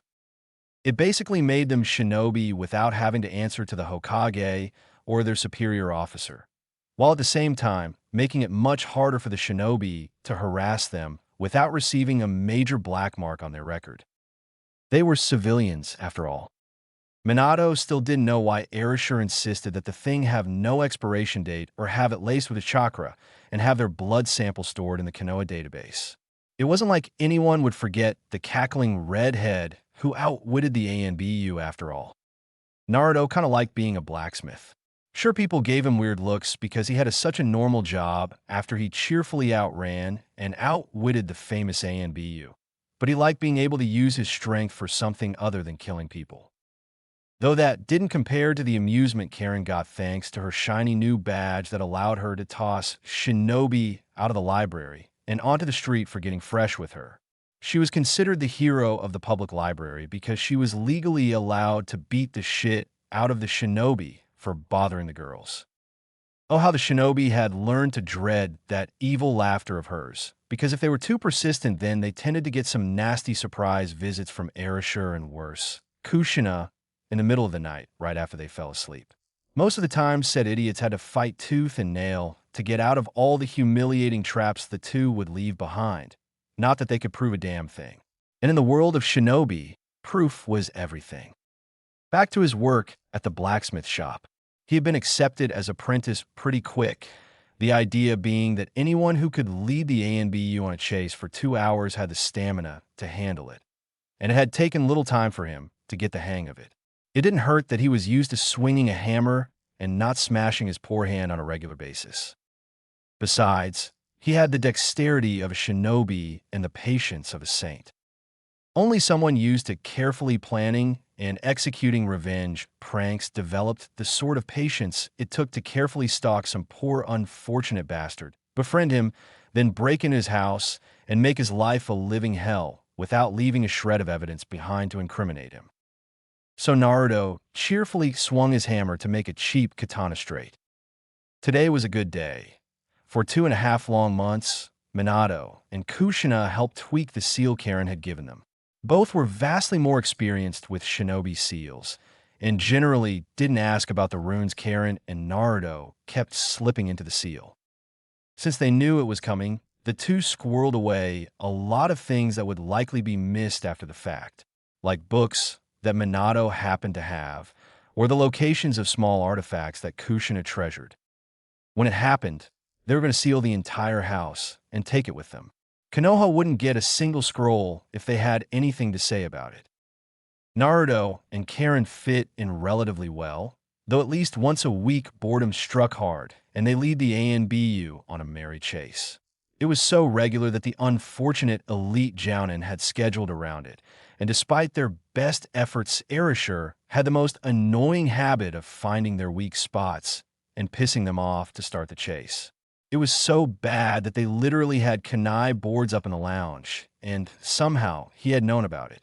Erasure had helpfully given them plenty of copies to skewer in unfulfilled rage, with a picture that was sure to piss them off. Kushina had been amused. Minato had found it funny, but had been smart enough not to say a damn thing. For the months that passed, Naruto and Karen bridged the gap in their shinobi training quietly. No one suspected them at all, and it didn't help that Kushina openly helped train their taijutsu, as she was familiar with the Uzumaki clan style. It was pretty obvious that she and Minato were trying to push them into the shinobi lifestyle, and they might have considered it if not for one important fact. They hated Konoha with a passion. They hid it well, as they didn't hate the Konoha of this time nearly as much. But the simple fact remained that Konoha had failed utterly in its job to protect the legacy of their fourth Hokage and their Jinchuriki, never mind that he had been an innocent kid. So no, they'd never even consider the idea of becoming Konoha shinobi. Besides, they liked their day-to-day jobs more than they liked D-ranks. So as the misplaced duo counted down the time, they managed to hide the fact they knew when Kushina's son was due. All the while, Naruto kept poking at Thor's sealed memories with a sharp stick, hoping to dislodge something of his father out. Whoever sealed them had done a thorough job. It was hard to describe the feeling of October 10th, unless you were Naruto, and then you knew exactly how to describe it. An oncoming storm. Between the impending Kyuubi attack and the fact that his unborn self had zero control over his weather powers, there was a distinct thundery haze over the village. It wouldn't break until he came out, but it lingered over the village for hours. He was the only one who knew what was going on, and instead of telling Minato, he visited his sister in the library. He never came with fresh ramen. It was the agreed-upon signal to get ready for their plan to abscond with Thor and Kushina. Karen went about her daily rituals, all the while discreetly preparing to leave and cast a massive illusion over any witnesses. Her skill towards illusions had only gotten better with instruction from those that used Jinjutsu. Suddenly, Kushina went into labor around noon. Naruto took that as his cue to start packing. Karen went with her, as she had a modicum of medical training, and so Kushina would have a friendly face with her. When the kid was born, that was when it happened. Kurama was set free, and Naruto could hear his pissed-off roaring, and suddenly the shinobi were much more interested in the fox than anything he was doing. He made sure to switch the seal Minato had on hand to seal the demon back with the one they had finally finished modifying. The blonde didn't even look twice when he grabbed it. That done, Naruto finished sealing everything save the things that belonged to Kakashi in the house. Hearing the giant toad summoned, Naruto made his way to his fellow blonde. With Karen. Holding up a massive Jinjutsu would be a pain in the ass, and her reserves would be shot to hell. Kushina had been confused why she was even preparing an illusion, and frankly it was easier in the long run just to tell her the truth. They were kidnapping them. Your son isn't going to be the hero that Minato wanted, and frankly Konoha doesn't deserve shit. So we're kidnapping you now and waking that idiot husband of yours to his original self because his family wants him back. Minato's an orphan. No, he's not. He has a memory seal on his mind, keeping his original memories blocked until he finds a certain weapon. Remember how you commented on how alike the Death God seal and the one I brought with me were? That's because I copied it off your son's stomach, said Karen. You used that time travel seal in Whirlpool, didn't you? Accidentally, yes. Kushina winced as she sat up. If you're going to kidnap us and take us to another time, then to get back you have to get into the center and find a rock under the seal and drip blood on it. It's how the Uzumaki became seal masters in the first place. We abused the rock's ability to traverse time and borrowed the books that the seals came from, and eventually we got good enough on our own. Naruto appeared and heard that bit. House is sealed away. We ready in here? Almost. Think you can move? Asked Karen. I think I have internal bleeding, said Kushina. Damn it. Here's what we'll do. I'll hinge myself into Kushina, help hold back Kurama, and then tell the old toad to reverse summon us to the summoning realm. We don't have a contract, said Karen. I do, but I never saw a point in using the damn thing, since Kurama said that he had pretty much stolen it from the Kitsune clan. Let's go. The sooner I can get a chance to try and fix the bleeding without having to prepare a massive Jinjutsu, the better for all of us. You got the doubles ready? Of course. My clones have already been dispersed. Let's go. He's about to seal Kurama into you now, said Karen. It was rather anticlimactic how the switch went. All the prep work and the fact no one was expecting them to do it meant everything went smoothly.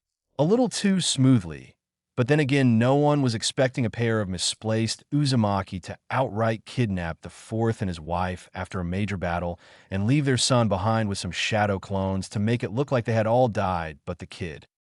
Tracking down Tsunade was a pain in the ass, but totally worth it in the long run as she healed the scarring done by Karen's inexperience. Kushina would live to have more children, many more, if she had any say about it.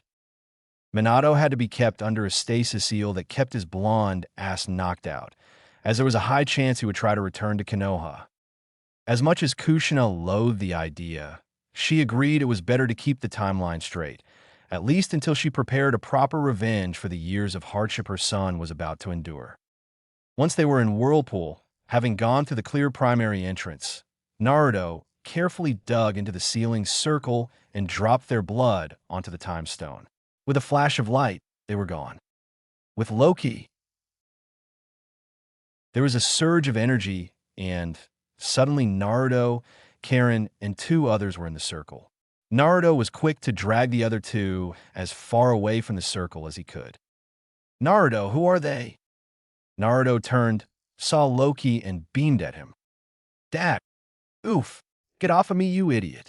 Now what happened, and where did these two come from?" "Dad, meet Minato Namikaze and Kushina Uzumaki." Loki narrowed in on Minato. "You cheeky little brat. You actually did it." "Yeah, I did. Now all we have to do is see if he's worthy enough to hold the hammer again, and grandmother will be thrilled." "Okay, I'm confused," said Kushina. "You know how everyone refers to the Uzumaki heir as a prince or princess?" asked Karen dryly. "Yes," said Kushina, annoyed.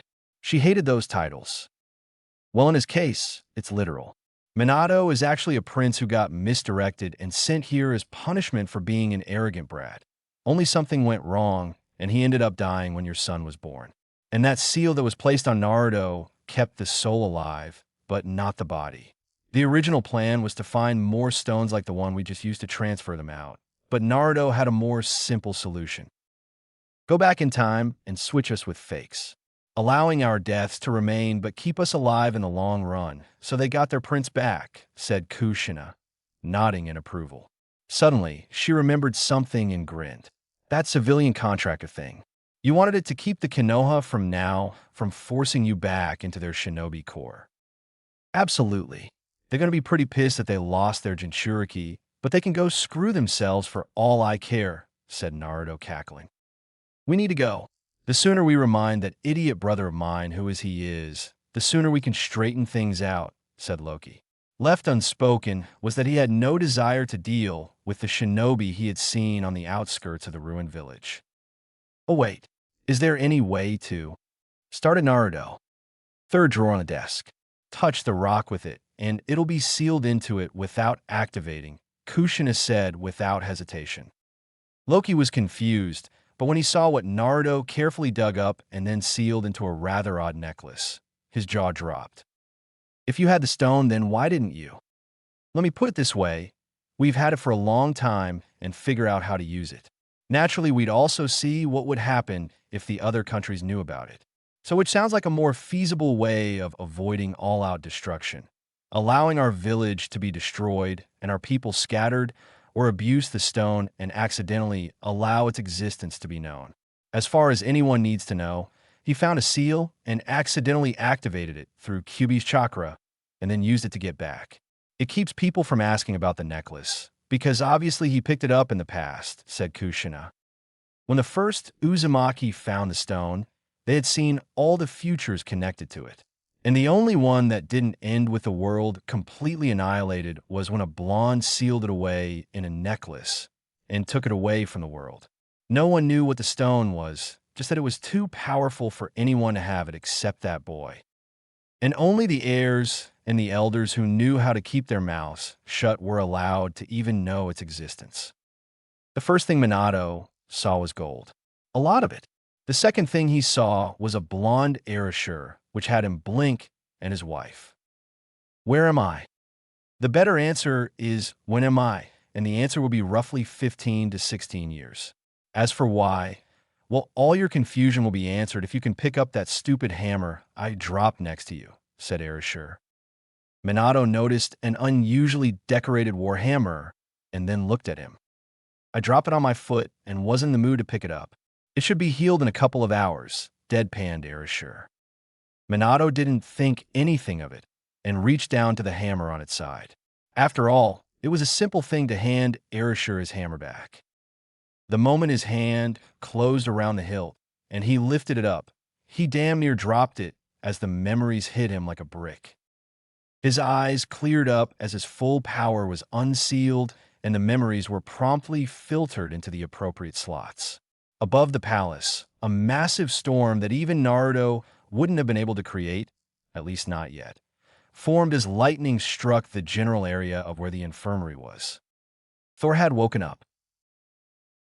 That was beyond weird, but still very interesting to watch, commented Kushina, his wife and the only woman barring Sif who could match him. Oh, you don't know the half of it, Mom. Should have seen my reaction when I found out that I was in another world, commented Naruto. I have a headache, complained Thor. It'll pass, said Naruto. So, do you still have questions? Naruto's comment about when he came back, and now he could see what his son had meant about the hammer. The only question he had was, why the kidnapping? You died, more or less, when the fox attacked the village. All you left behind were chakra ghosts, and there's no way in Helheim I'm going to track down 3 infinity stones to reverse it when it was easier to track down 1 and simply make it look like you died, deadpan Naruto. Odin walked in with Frigga and Loki. Naruto left, but Kushina stuck around. With Naruto, I take it from the show we just had that Thor's back? Asked Karen. Yep. The official story is that we found a seal that allowed time travel and brought them back. Needless to say, there's going to be a feast soon, said Naruto. At least we don't have to deal with them subtly trying to make us assassins, said Karen with a snort. The party for Thor's return was massive. Kushina made a point to stick close to her son as she was slightly out of her depth here.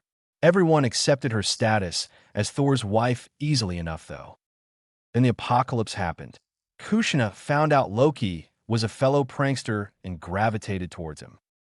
Odin could feel the headaches coming on. Aratobi was having a very bad week. It started with the new sighting of Naruto and culminated in the rather massive surge of chakra from the ruins of Whirlpool. About the only good thing was the sighting of yet another strange seal in the ruins. At this point, he was starting to figure out how Naruto kept evading the shinobi after him. He had some sort of teleportation seal that he was using to get around, something that was much harder to implement than the Hiraishin. He sighed. Everything had gone downhill since Naruto left. First having to deal with the fallout from losing their only Jinchuriki, then the wasted man-hours trying to find and retrieve him, and now they had almost lost the Uchiha boy to Orochimaru. That had been one of the few perks out of the disasters that kept piling up after Naruto abandoned the village. Thanks to all the hunter teams out looking for the blonde, they had been in the perfect position to capture the wayward teenager and return him. The fact he had no Hitai 8 despite graduating and his lack of a genin team, not to mention the big tip-off, he was heading away from Konoha, had been all the clue they needed to follow and capture him when he let his guard down. Sasuke had been livid, but now he was on 24-hour watch with experienced A and BU on his tail. He was a flight risk, and he'd be damned if he let another child from a proud shinobi clan ditch the village. It took all of a month for Kushina to get used to Asgard, or to be more specific, for Asgard to become used to its future queen. In formal situations, she had only needed a refresher, but in the wild parties Thor frequented, she could be just as boisterous as Thor with the appetite of Volstagg. Though poor Fandral found out the hard way that while Kushina was far more feminine than the warrior-like Sif, she was far more vicious when someone tried to hit on her.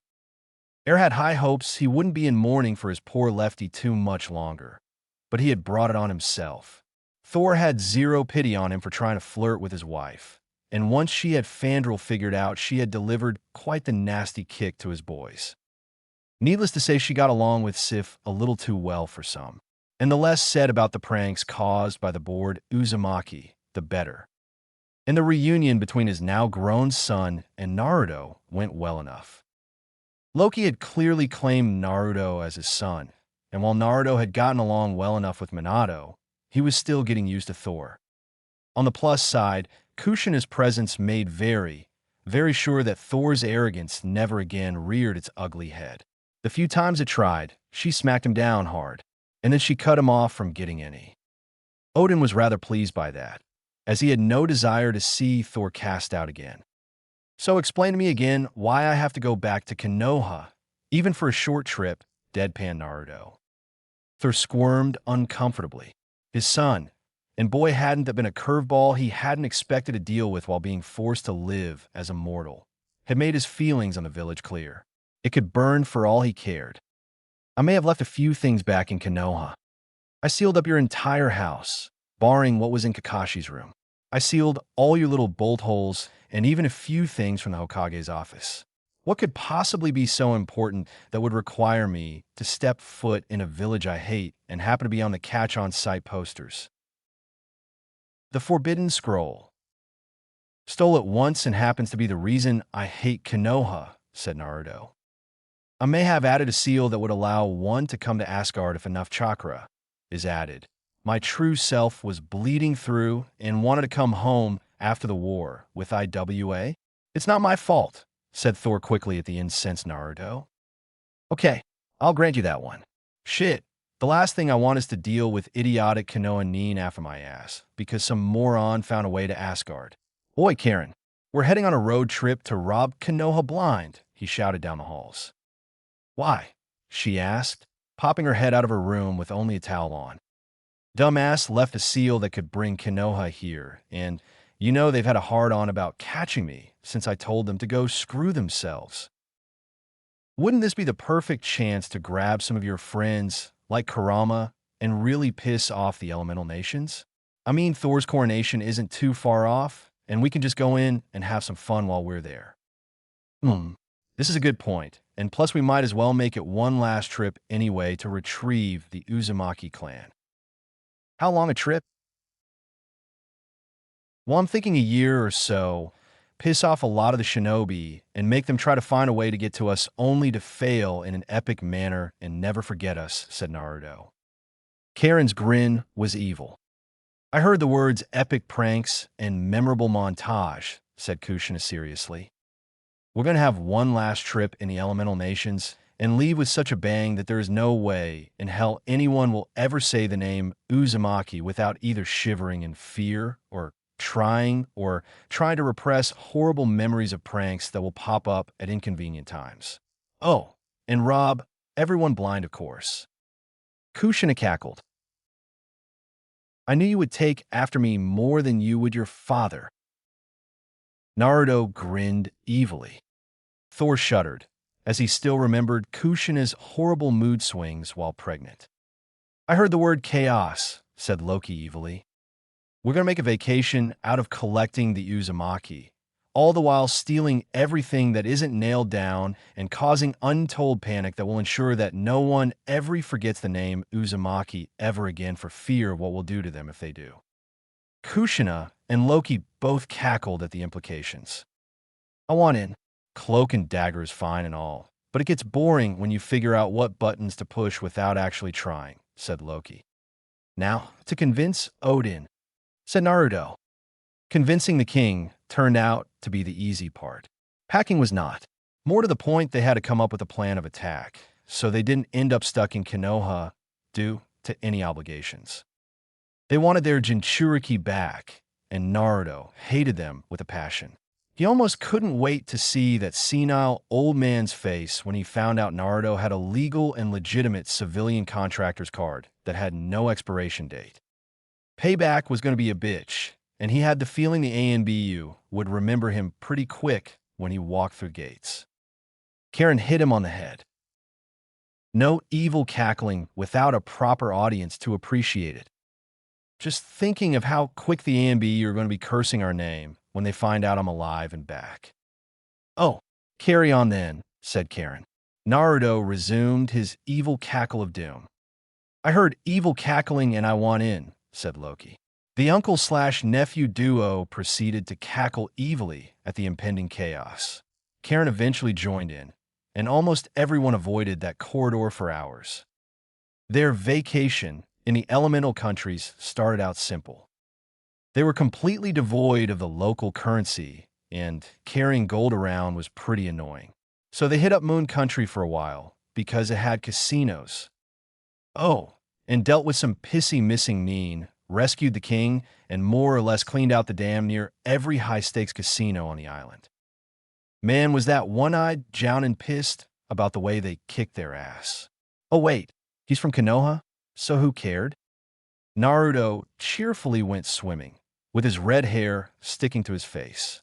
It was harder to detect simple hair dyes using natural plants than it was to dispel a henge. What was that silver-haired guy whining about now? It wasn't like he had to listen to him. He wasn't a Konoha. Oh wait, he recognized him. Kakashi, the little shit Minato had practically adopted. Better to see what the whiny shit had to complain about now. It wasn't like Erasure had liked him to begin with. Oi, Kakashi Baka, shut the hell up. I'm not nearly drunk enough to listen to your whining a second time, especially since you're finally old enough to know half the words you heard from that perverted old toad and not get hit by Kushine with a ladle, shouted Naruto. There was a stunned, horrified silence from the silver-haired Jounin before he whimpered in realization who the redhead was and curled into a ball and started rocking himself. Oi, asshole, what did you do to our sensei? Demanded the loudmouth with the dog.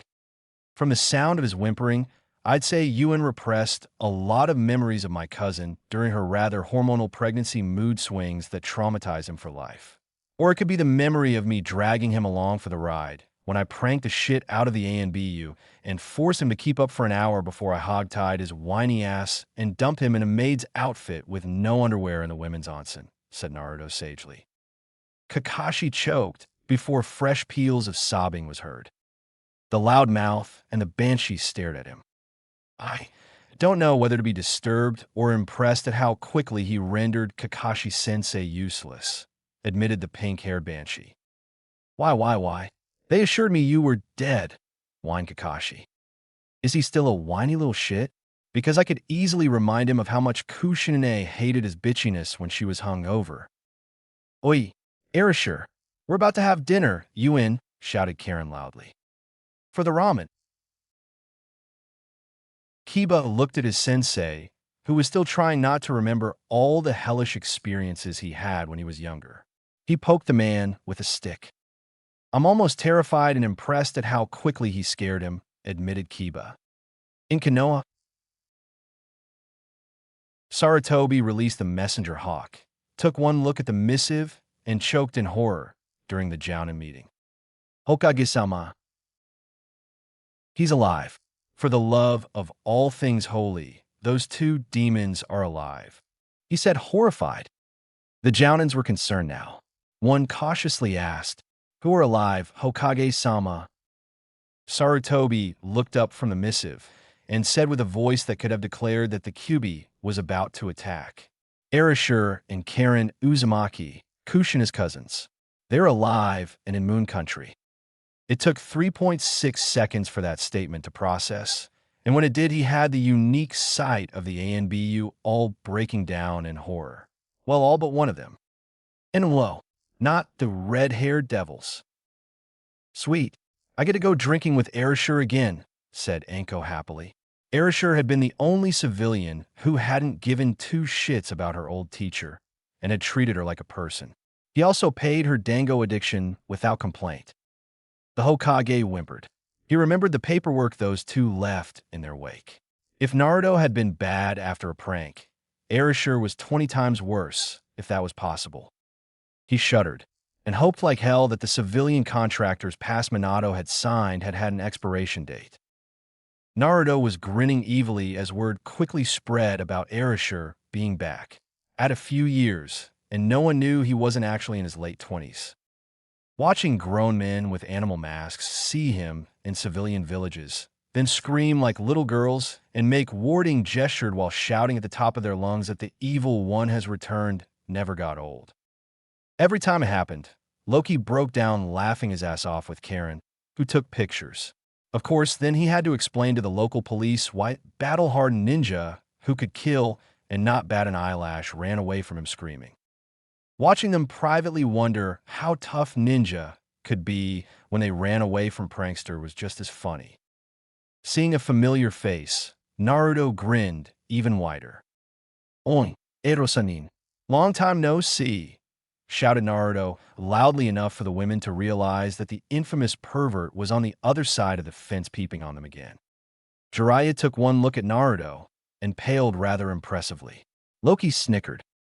Dear Kami, I thought we were finally rid of you after... He whimpered. Oh yes, Naruto made impressions on people when he was bored. You almost had to pity Asgard when he became king. Naruto cackled evilly, making Jiraiya shudder. This was Erasure all right. No one could scare grown men that quick with just a laugh save him. So where have you been?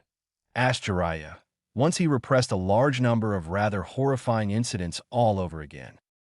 The Uzumaki have a time displacement seal that I got caught up in, said Naruto dismissively. Jiraiya blinked.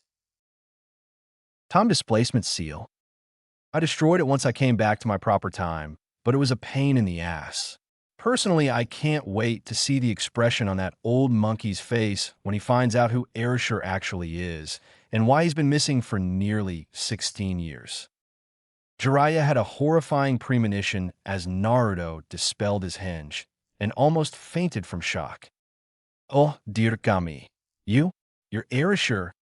And the best part is that you can't drag me to Konoha, because I'm not legally part of the shinobi army, said Naruto evilly. The worst part was that he was right. Legally, Jiraiya couldn't do a damn thing to him, and there was no way they'd be able to get away with dragging him back now, because he was technically a civilian. Shinobi had no say in civilian matters outside the hidden villages. And to make sure you forget who I am until we reach Konoha and spread a wave of prank-based terror. With a single hand sign, Jiraiya was covered in head to toe with ladies' undergarments. Oi, where'd you get all those bras and thongs? The nephew and uncle disappeared before the massacre happened. Naruto cackled, evilly watching Jiraiya get beaten so badly he barely remembered who Erasure really was. And by the time he did remember, Naruto had already moved on after giving Konoha a whole slew of new mental scars. Served him right for not doing his job in the first place. So let me get this straight. In order to pass, I have to pay some ridiculous toll and hope that the idiots running the boat don't rob me on the way there. The nervous boat captain looked at the two obvious bandits before nodding.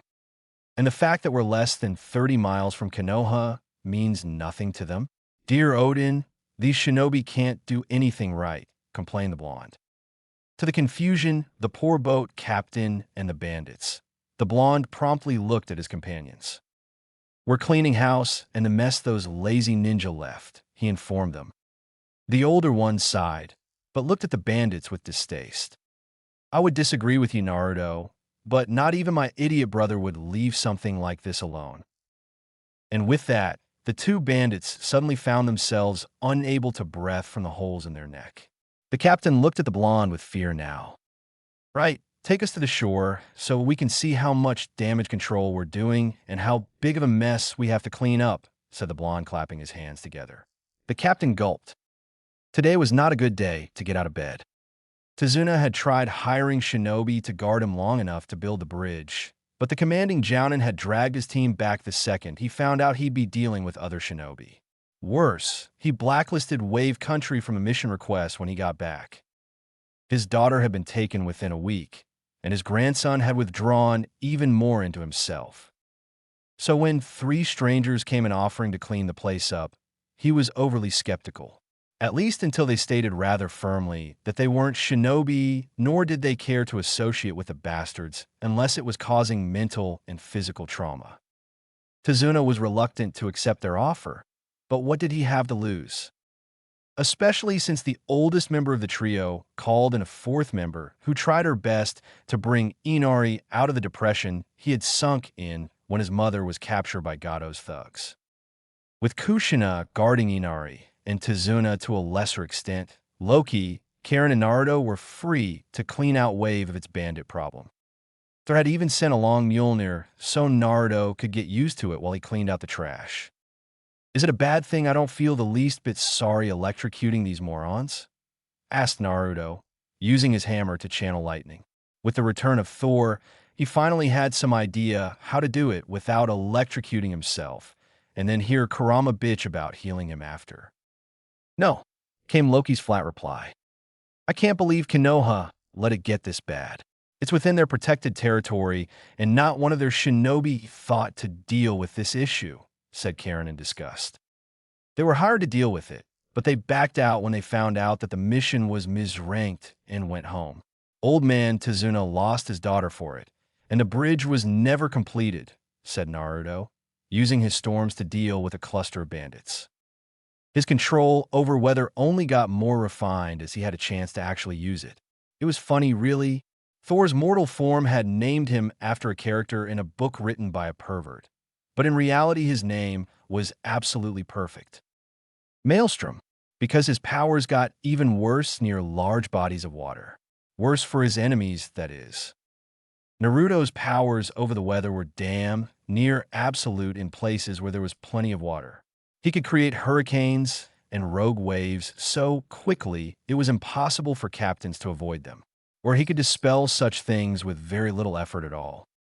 And unlucky for these bandits, Wave was surrounded with the stuff. A short midget with a god complex finally arrived. So, you think you're big stuff just because you took out a couple of bandits. Heroes aren't welcome here, he sneered. We're not heroes, said Loki. Nor do we particularly care what a human thinks of us, added Naruto cheerfully. Can we get to the explosions already? Said Karen, her eyes gleaming. Fortunately, this is why I hire perfectly capable missing mean on retainer, sneered Gatu. One man was rather big. If you hadn't seen Heimdall, he had a massive sword on his back that practically begged Loki and Naruto to ask if he was compensating for something. Next to him was a teen about 17 or 18. They wore a mask commonly found on shinobi hunter teams. It was hard to tell if it was a boy or girl with what they were wearing. So, just to be clear, you're sending a mummy with a sword fetish that is clearly compensating for something, and an asexual fake hunter Nin, said Naruto flatly. Both Nin twitched in annoyance. I'm going to enjoy gutting you, you little brat, sneered the older Nin.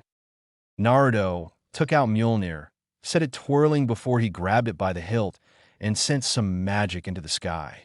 7 fat lightning bolts crashed with an almighty roar around the 2 shinobi and their midget of a client. That was just a taste. Care to revise that statement? Asked Naruto calmly, holding the hammer out with electricity crawling over the hammer. The man took one look at the now very ominous-looking hammer, then at the midget behind him. Either give us a raise in what you're already paying, or we're walking away right now. You didn't tell us this kid could call down lightning without any hand signs. What's the big deal? Just kill the brat and his friends like I paid you to do. Oi, mummy. What's your name anyway? Asked Naruto. Momochi Zabuza. Right? Well, Zabuza, how much is this loser paying you? Not enough to fight some brat who can summon lightning bigger than my arm without any hand seals. I can tell you that damn much, said Zabuza crossly. That's all I needed to hear. I might have a much better and less dangerous job if you're interested. All you have to do is get out of the way of my shot at the midget, said Naruto, with far too much cheer. Zabuza looked at his friend. Then the two promptly moved as far away from Gatu without leaving Naruto's line of sight. The merchant didn't have time to curse them as Naruto used his lightning to fry the bastard for all the trouble he caused. There was a sudden silence as Gatu's crispy body collapsed on the ground. The remaining bandits looked at him. Naruto smiled back, his teeth showing. There was a sudden lack of bandits or thugs in the street as Gatu's rapidly cooling corpse filled the air with a smell you'd be hard-pressed to call pleasant. It took the villagers, who had long since given up hope, several minutes before they realized what had just happened. Gatu was dead and his thugs gone. A ragged cheer filled the air. The hope that had been so cruelly taken away by the shinobi had been returned with interest. "You have no idea how proud I am of you, Naruto," said Kushina, watching her son abuse the shadow clone jutsu in the thousands to help rebuild the broken wave country. With the help of the more experienced men, Naruto was even helping to finish the bridge to the mainland. More than that, he was helping carry the massive logs that would form the walls that would keep the bandits from coming back, at least without a major fight. The people of Wave had lived under a tyrant and his thugs for far too long. Training them how to fight and at least defend themselves would go a long way in preventing a repeat. Besides, Naruto didn't really have much of a use for gold anyway. "All set here, boss," shouted one of the clones. Naruto took out Mjolnir and started hammering the logs into the ground with his inhuman strength. The people of Wave accepted the explanation of him being the son of a thunder god without question. Zabuza and his accomplice Haku found themselves training the able-bodied men and women in taijutsu and some minor water jutsu, at least until they were at a point where they could take out bandits without having to rely on Konoha. And that was a big selling point for Zabuza, being able to piss off one of the big five in a way that they couldn't declare war on the recovering village for. Sure, they had only been planning to stick around for a month, rather than 2, but this would create long-term benefits. For one thing, it meant they could have a proper meeting place for the Uzumaki clan once they started to spread the word out. Kushina was helping as well. She used her chakra chains to hold the logs in place while Naruto put them in the ground deep enough that it would take some serious damage to move them. And to ensure that the shinobi never found out what they were doing, Naruto had a wall of mist around the area that made it impossible for anyone in the mainland to see what was going on. By the time any Konoha nin came this way, it would be far too late to do anything but report it. Either way, after they abandoned Wave to Gato, they weren't going to be welcomed, and if they did manage to get in, they were going to be charged through the nose for it. The people of Wave might one day forgive their betrayal, but they wouldn't forget anytime soon. It would take them 3 more weeks, but when the last log was put into place and the last brick was set in the main bridge, a cheer was heard. The mist dispelled, and the finished buildings could be seen in the bright sunlight. The people of Wave unanimously agreed on the name of the bridge. The Great Naruto Bridge, for the demigod who restored their battered country and ended the reign of the monster who nearly destroyed them. More than that, he had restored the pride and given them a second chance. It wouldn't be long after Naruto and his group left that the people of Wave started exporting strange charms. The hammer of the gods that brought down the storm that wiped away all the evil of the world.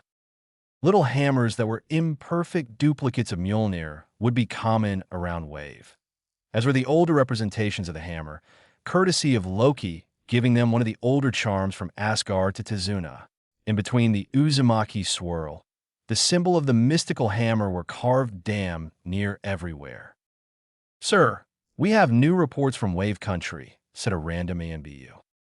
"Report," said Saratobi. There had been an unusual amount of activity from Wave, as well as an impenetrable mist that had worried him.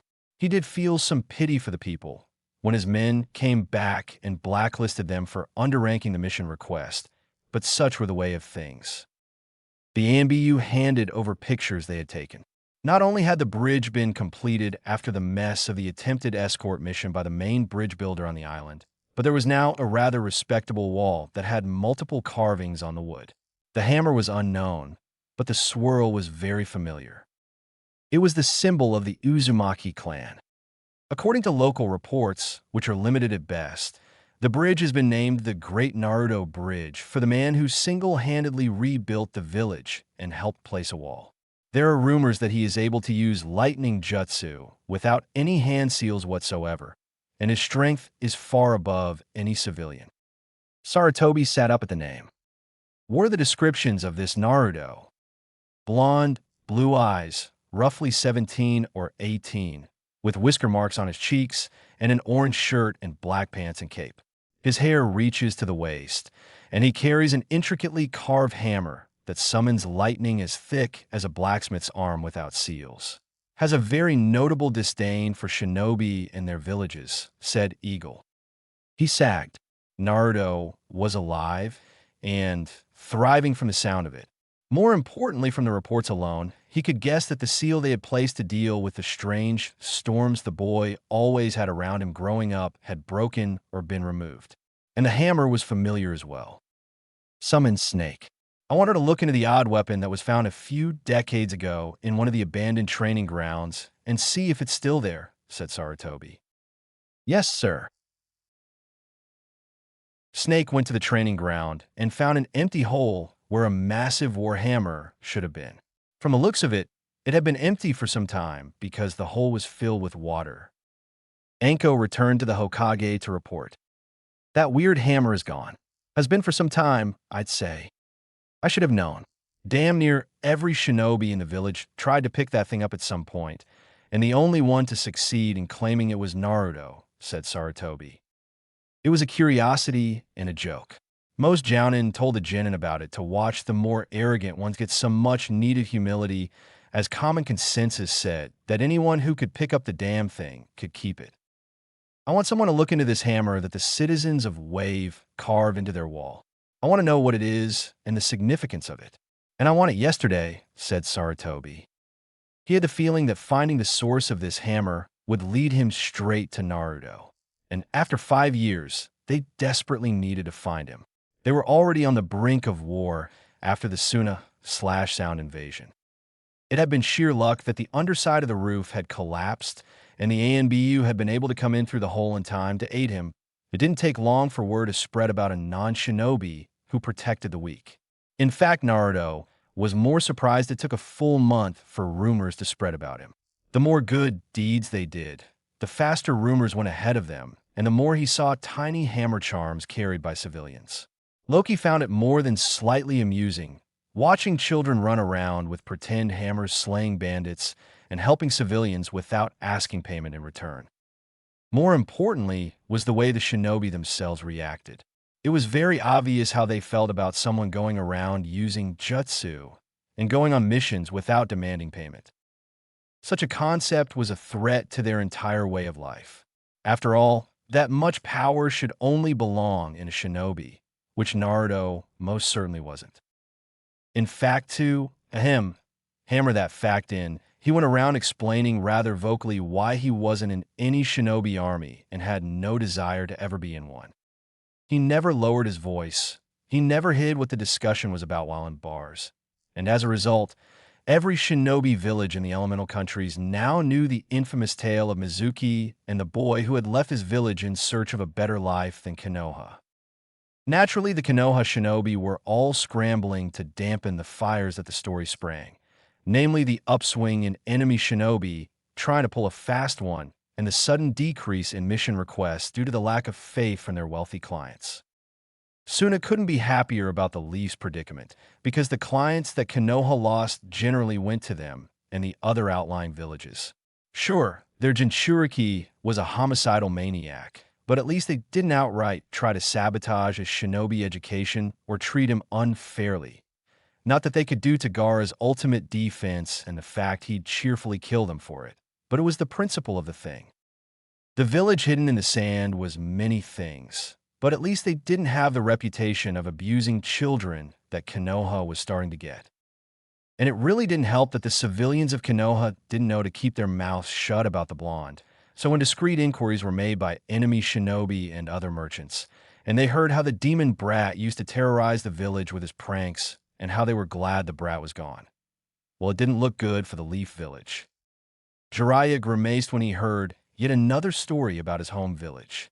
The public opinion of Konoha had really gone downhill lately since Naruto had finally reappeared on a public level. It would be a total public relations nightmare if Konoha tried to reclaim him right now, especially since he had made it clear he didn't want to go back. As if it wasn't bad enough that people outside the village, those who had no connection to the Kyuubi attack on the night Naruto was born, or any knowledge of the tailed beasts in general, finding out that even the civilians had been discreetly trained by the shinobi to treat an innocent child like a monster was not something the nobles wanted to hear. Merchants were actively avoiding the village if they could, and the import to the village was slowly drying up.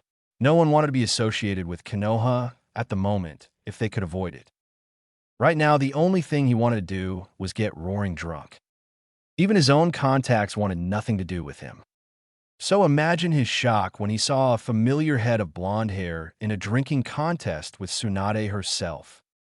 Chug, chug, chug, chug, came the cheering section of a pair of drop-dead, gorgeous redheads, one of which looked remarkably like. Jiraiya's jaw dropped as an inkling of horror came upon him. Kushina. The older, and far more drunk redhead blearily looked for the source of the incredulous choking sound, before cheerfully waving at him and then going back to cheering her son onto more drinking. Tsunade slammed her sake cup down and was grinning wildly. She was going to have the bitch of all hangovers in the morning, but damn it, she was going to drink this upstart under the table, even if it killed her liver. By which point she'd promptly find a missing neen with her blood type and force Shizen to transplant their liver in place of her already dead one, along with the kidneys which needed replacing. It wouldn't be the first time, nor would it be the last. Another, shouted Naruto, much in the manner of his father. He didn't smash the sake cup, because closer inspection revealed it to be made of pure gold. After the first time he'd had a drinking contest with a weak glass, Naruto had had an epiphany, some would call it common sense, and had a custom sake glass made so that he could smash it on a table and it wouldn't break. Coincidentally, it was also the reason why Tsunade got into said drinking contest in the first place. She wanted that cup so she could sell it and get some serious cash for her gambling addiction. Jiraiya was dumbfounded until he was subtly maneuvered onto a clear table by a slicked-back black-haired man with green eyes. They're not going to be in any condition to answer questions until dinner tomorrow at the earliest, he said sagely. How? How is she alive? I saw her body myself after the attack. Oh, that. They were faked, and odds of the modified clones are gone by now. The graves were just for show after all, said the man. Jiraiya stared, unable to comprehend what he was being told. I think I'll be needing a drink. Most certainly. The man pulled out a jar, and it was filled with a sweet-smelling liquid. He then brought out a pair of shot glasses. 5 shots later, and Jiraiya had said farewell to sobriety for the night. Meanwhile, Tsunade's legendary liquor tolerance finally gave in to Naruto's own as she slid under the table and passed out. Naruto shot back one final drink, to the cheering of the crowd as Karen collected her bets. Jiraiya couldn't believe what he was hearing. Minato was in fact a displaced god who had been sent to their planet to learn a lesson in humility. Naruto had somehow found the weapon which should have broken the seal on his father's memories, and was promptly reclaimed by his royal parents, and was now heir apparent once Minato ascended to the throne the next time his dad took a sabbatical. The black-haired, green-eyed man was in fact the other prince and Naruto's adopted Uncle Loki. Somehow Naruto and Karen had accidentally traveled to the past and decided to kidnap Minato and Kushina rather than allow them to be trapped in Naruto's stomach like they originally were. And now Naruto and his small group were going around the elemental nations reclaiming the Uzumaki as a favor to the soon-to-be queen, and so they could bolster the already impressive defenses of this Asgard place. He had to shake his head. I swear it sounds more like something out of a fairy tale for the nobles, said Jiraiya in disbelief. I could summon my father if you want, but last I checked he's been wanting to have a word with you after he found out you had never checked up on me growing up, said Naruto helpfully. Jiraiya winced. Kushina had already kicked his ass in that regard. And that's not getting into the fact how pissed grandmother was when she found out that you hadn't fulfilled your job. If you think the king's going to be bad to deal with, just wait till she gets through with you, continued Naruto far too cheerfully. Loki winced at the mere thought of Frigga. I'm confused, said Tsunade, who had only stuck around because she recognized Kushina once her hangover had passed. My grandparents are pissed because Jiraiya was appointed my godfather and never bothered to check on me, clarified Naruto. No, I'm confused as to how she's alive in the first place, said Tsunade. You don't remember the rather large sum of gold you were paid to fix a rush job on a recent mother about 17 years ago? Said Naruto, raising an eyebrow. Tsunade blinked, blearily tried to recall when that was, and then remembered. I retract my statement. So does this offer extend to all Uzumaki or— Oh yeah, I forgot your mother was an Uzumaki too. Air's going to love chatting with you, said Naruto, clicking his fingers. Lady Tsunade, I'm sick of having to dodge debt collectors and starting over entirely in a new world without the worry of somehow being dragged into being Hokage is way more appealing than sticking around. Plus, there aren't any casinos, and you're more likely to become very welcome among the fighters since you can heal and fight, Naruto chirped in. Shizune looked doubtful until Kushina added the one thing that would guarantee she wouldn't cause a fuss. We can bring you back any time, and they have more ways to heal people. And without casinos and very little opportunities to gamble her life away, Tsunade might have a chance to heal. Besides, there's always looking for more people to teach, said Kushina. Just keep Tun as far away from Volstagg as possible, otherwise he might try to eat him, said Naruto wisely. Loki snorted in agreement. Tsunade grabbed anything she cared to take with her, and she left with Kushina when she went back to Asgard. The cheerful, if fiery, redhead mostly came back to her home world to get out of the extra etiquette lessons. She had to go through them once. She'd be damned if she had to go through it all over again. Kushina cackled when Shizune took one look at Asgard and actually fainted. This is where you're going to be living? Oh, it gets even better up close. Luckily, they didn't mind teaching me how to pilot one of the ships. Loki's a better teacher than you'd think. Speaking of ships, here comes Min Min with one now, said Kushina, spying a familiar head of hair. Tsunade hid a grin as she watched Minato, who went by Thor, kiss his wife. How was the elemental countries? Still as bad as ever. Should have seen that perverted toad's face when he finally found out we're alive. Thor grinned evilly. Just wait. Once Konoha tries to get her son back, Mother said she'll be paying the old monkey a personal visit to chew them out. Tsunade grinned evilly. So what's this I heard about some new healing techniques? She asked hopefully. Lady Air will probably enjoy debating healing magic and healing chakra, agreed Thor. She had certainly found what little Karen had known about the subject rather fascinating. He eyed Tun with a grin. We've already warned her about Volstagg. I can't wait to see Fandrel's face when he tries to flirt with Tsunade, said Kushina. Thor let out a booming laugh, as he could easily see the result of that. In the castle, Air and Tsunade hit it off almost immediately. Both of them were healers at heart, and the moment they saw at each other, they recognized a fellow doctor.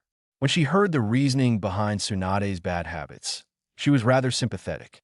The more she heard about these shinobi, the less she liked the nonsense they put themselves through, all in the name of a false loyalty. She could hardly blame Tsunade for being so willing to make a clean break from it all. It didn't take long for her to set out a few cups of tea out while the two women debated healing techniques. Soon, they even had Frigga enjoying a nice cup of hot tea while they chatted. I must say, I'm surprised a shinobi chose to come here rather than stick around your realm, said Frigga. It didn't help that I've been avoiding my own village for years already. Yes, your village, said Frigga with open distaste. Tsunade gave her a tired smile. Far be it from me to defend the honor of Konoha. My loyalty to them only extends to the point I'll not destroy it myself, and I feel zero guilt forcing them to pay some of my debts occasionally. They screwed themselves over when they abandoned Naruto like that, said Tsunade flatly. Frigga liked her more already. Lady Tsunade, said Shizune uncertainly. It's all right, Shizune. It's nice that we'll never have to worry about those idiots trying to drag me back again. As much as I respected Sarutobi-sensei once, he's brought this on himself, and I'll not try to clean up the mess he created, said Tsunade. Mess, repeated Shizune, not quite getting it. Tsunade sighed. His first mistake was letting Naruto's status as someone holding a bijou out for the public. His second mistake was allowing the advisors to be formed. His third mistake was not putting an end to the nonsense the civilians and shinobi pulled from the get-go around Naruto, said Tsunade. She sneered as she said his final mistake was allowing the council to have a say when he should have forced Jiraiya to make Naruto his apprentice immediately after the nonsense with Mizuki, rather than allow the councils to essentially ban him and deciding his fate. If he had done his job, rather than be swayed by public opinion, then perhaps none of this would have happened. Shizune winced. When she put it like that, it was technically the third's fault that Konoha's reputation was going down the drain. You know, had this happened a century earlier, I'd be jealous being ignored. Good thing you matured, right, Dad? Said Naruto cheerfully. No, I just learned there's a difference between being ignored and enjoying not having the spotlight on my every move, deadpanned Loki. He shuddered in remembrance. All the little things he had come to take for granted had been placed under far too much scrutiny for his taste, such as his habit of using the old paths rather than the Bifröst to get around. Sif had taken almost perverse enjoyment, keeping him from slipping off on his own for a few hours. He had never realized that with the crown came the complete lack of something that thrived in privacy. Loki hated being followed at almost every hour of the day. The subject of the discussion was the fact that almost everywhere they looked in a civilian-run village, they didn't go into any hidden villages for obvious reasons. You could almost always spot people carrying a tiny hand-carved hammer with them. The civilians seemed to regard the hammers as good luck charms. The fact that they were actually the old symbol of Mjolnir from Midgard was a minor detail. The Asgard were revered as gods once before, and no matter how they felt about the matter, they did gain some power from faith. Loki had been inundated from the shinobi sect because he thrived in the shadows as much as they did. So while the shinobi prayed to Loki, the civilians and some of the samurai prayed to Ereshur, the god of storms and protector of the innocent. Ereshur was not a shinobi, though he used their jutsu and could be a sneaky SOB. He was a warrior, one who gleefully took to Asgard's own code of honor. And that code did not restrict him from delivering much-needed justice, even if it meant executing criminals. People saw his hammer and trademark orange. He no longer needed it to force people to see him, but he still loved the color. He had several capes back on Asgard in one variation or another, and they smiled at him. They welcomed him with open arms and never shunned him. Loki watched his nephew/son with knowing eyes. Contrary to Loki, Naruto thrived around people. He no doubt got that from both parents. He didn't mind the presence of others, whereas Loki preferred the quiet of the library and the privacy it gave him while he was reading. And yet, they understood the true pain of being alone.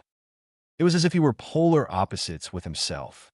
The boy he was before had gone through unimaginable loneliness, unable to gain even a single kind word save from a scant few individuals, one of which he had trusted to protect him, only to be betrayed horribly in the end.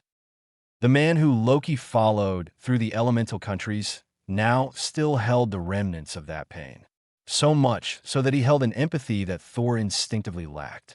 He connected with people on an emotional and instinctive level, to the point he converted enemies into trusted allies.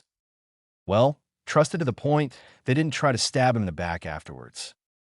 He used that pain as a weapon, and Loki had watched with fascinated eyes as his nephew could turn even the most cold-hearted assassin into a trusted friend, had seen his trust given freely, and had it tentatively returned in spades. And if they betrayed him, generally they found understanding and forgiveness, even as Naruto beat the living shit out of them, or killed them for it. It was the nature of this world, a strange mixture of betrayal and warped loyalty. One village at a time, Loki watched from the background as Naruto started to heal wounds that had been festering for centuries. He didn't do it for the warped loyalty of the shinobi. He didn't do it simply because of some sense of honor like the samurai. He did it because he was tired of seeing his home world hurting over centuries of accumulated pain and sorrow. War upon war, The deaths of countless shinobi over arguments that left wounds that only created new arguments. And under it all, civilians were caught in the crossfire. Loki followed Naruto and watched in relative silence, not out of some respect for a future king, but out of sheer fascination in watching his nephew work. Naruto wasn't just performing good deeds, he was gathering an army. One the likes this world had never seen. One to force the shinobi to either change the way things were done for untold generations, or else be thrown to the wayside. And the irony of this was the fact Naruto wasn't even trying to gain such an army. He just wanted to find the scattered remnants of his mother's family and learn to be the best king Asgard had ever seen. They were in the former hidden village of the Hot Springs. They found it more lucrative to be a tourist hotspot than a hidden village, and the shinobi had slowly been converted to an unusual police force. When rumors spread that there had been sightings of Leaf shinobi trying to harass Wave in an effort to bring it back under their protection. Naruto wouldn't trust the Leaf shinobi to protect a ruined storage seal. You know, you can fly to Wave in a matter of hours using Mjolnir rather than have to call Heimdall and hope he's willing to drop you off there, said Loki conversationally. Really? Said Naruto, fascinated. Loki walked him through the steps. As he had seen Thor do this trick many times throughout the ages. The fact that it would solidify Naruto's image as a god of storms to the humans was a side benefit. Naruto got dressed, pulling on his favorite orange shirt, black cape that wrapped around his neck like a shawl, and black pants. He slid on the protective gloves he had gotten, which reduced the risk of him burning his hand through lightning manipulation, but left the fingers free to form any number of hand seals. He wore something that would look out of place on a shinobi, but provided far more protection than the open-toed sandals that the shinobi had a preference for. A thick pair of black boots that had metal that could deflect any number of mortal weapons. Around his neck was a simple collar that could form his armor over his shirt and legs. He didn't bother to tie back his blonde hair, which now reached a little past his neck. One would be hard-pressed to realize that the handsome blonde man was the same scrawny child who had performed countless pranks on people for attention. The man now didn't need his trademark orange. He held the attention of everyone around him like a cloak, and he accepted it with some dignity. Though he'd still perform his infamous sexy jutsu, and the even more effective variant, the harem jutsu, on a drop of a hat. Hey, he was still a prankster. He began to twirl the hammer rapidly, his wrist though the leather strap, so he didn't drop it and fall out of the sky like a complete idiot.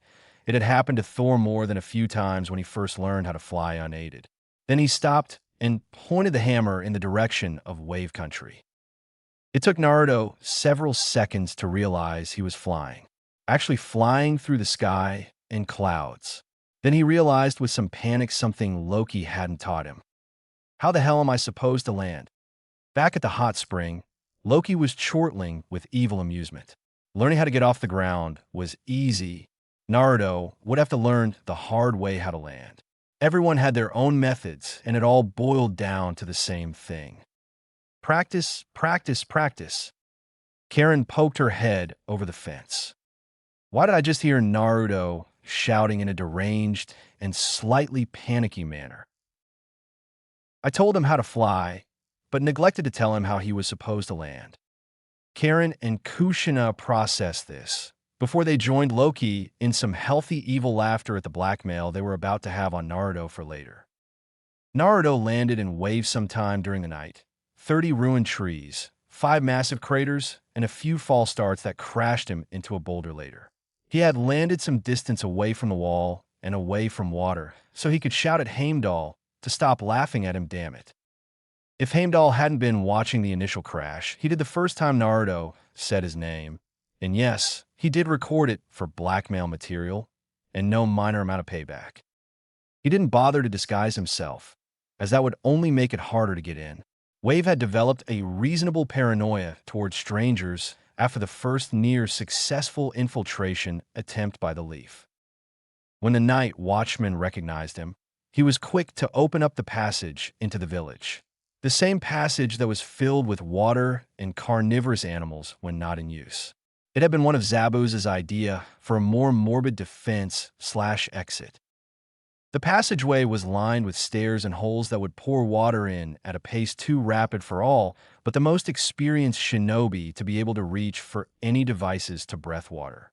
The man-eating fish, imported from Mist Country and fed the scrap fish, but only enough to keep them alive, would swim into their little ponds and come flooding out with the water, making it one hell of a nasty trap. And it could only be emptied from inside using a blood seal keyed to certain people. Any use of more than a civilian's worth of chakra would fall into an open pit that lead to the main pond where the fish were drained into when the water was removed. The people of Wave felt more secure with such defenses around their village. More than a few bandits had been unlucky enough to fall prey to the trap of the open entrance.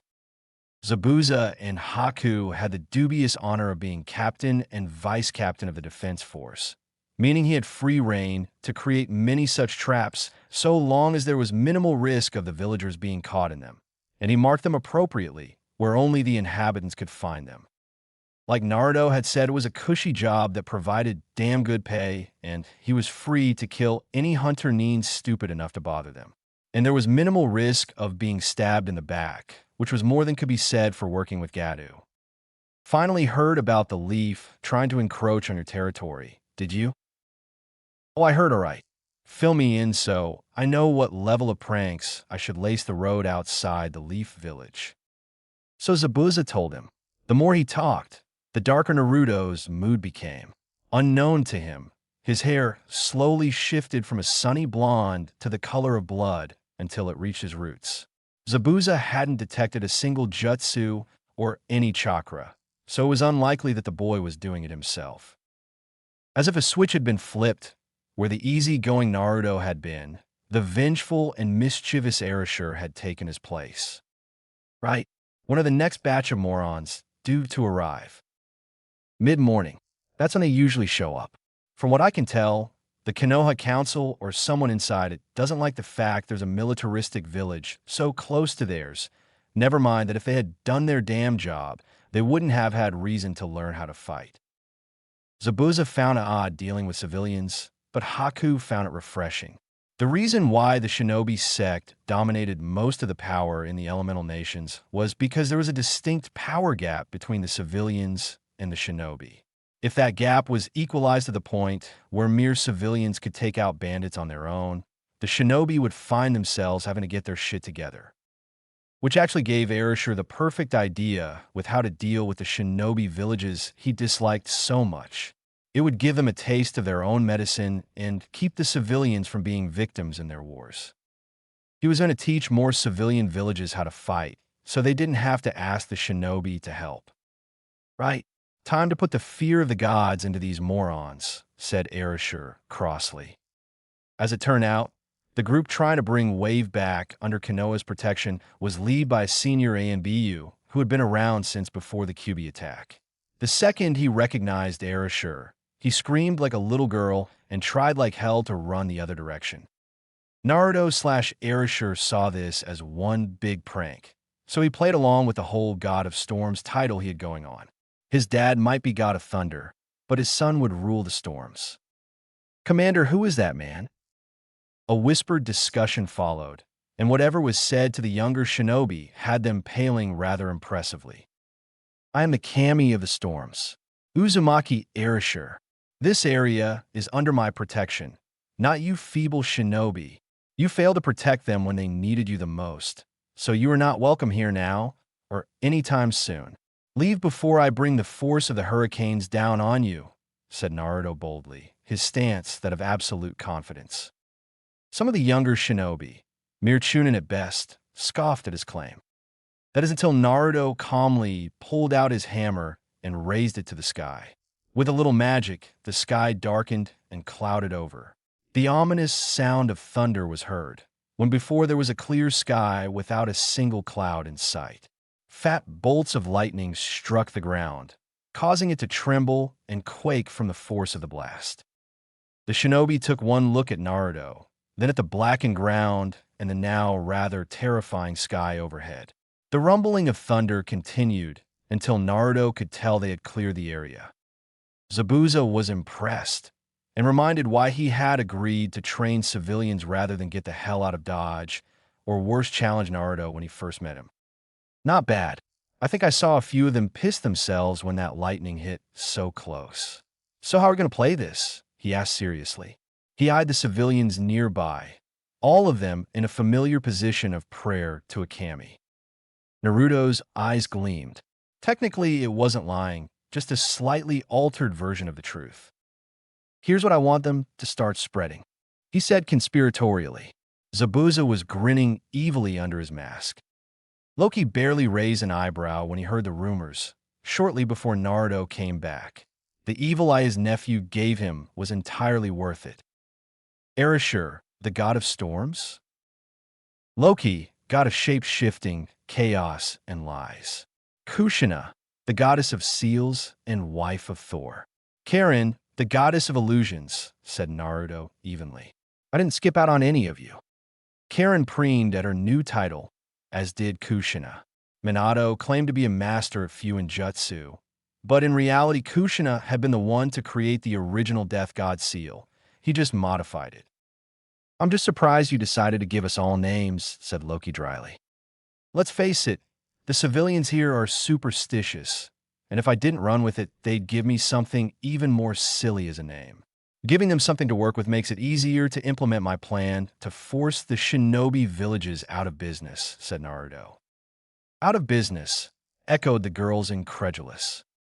What do you think will happen when the power gap between civilians, samurai, and shinobi suddenly started closing, where they didn't have to hire out of their village to get rid of minor nuisances like bandits, and where the shinobi are suddenly out of many jobs that are critical to keeping their precious villages running? Kushina's eyes gleamed as she caught on. If everyone is equal, then the odds of the shinobi running roughshod over the land with another war drop. And if it becomes known that the Uzumaki clan were responsible, all thanks to their patron deity, Ereshur, then we will need to relocate the bulk of the clan. We can make a school for civilians to come and learn basic and advanced sealing, with the mastery level stuff left to the clan. They can go back and teach others, and through them, they can start cutting down on the necessity for shinobi in the first place. The hidden villages won't like it, warned Karen. I don't give a shit. They make more of their money off their damn wars than they do missions. They're the reason why entire sections of landscape have been remodeled compared to the chaos the Bijou caused, said Naruto flatly. Karen and Kushina winced because he had a point.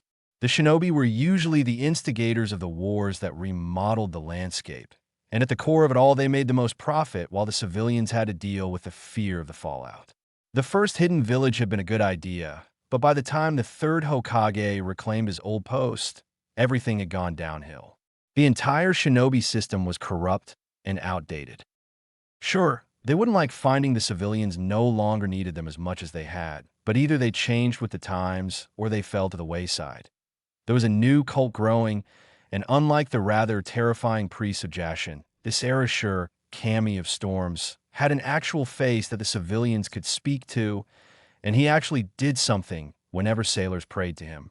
Those that carried the growing trend of intricately carved hammers found that the weather was just a little bit kinder on their voyages. Oh, there were still storms, but the risk of running into a ship killer dropped more than enough to support this Ereshur and his claim of being a god.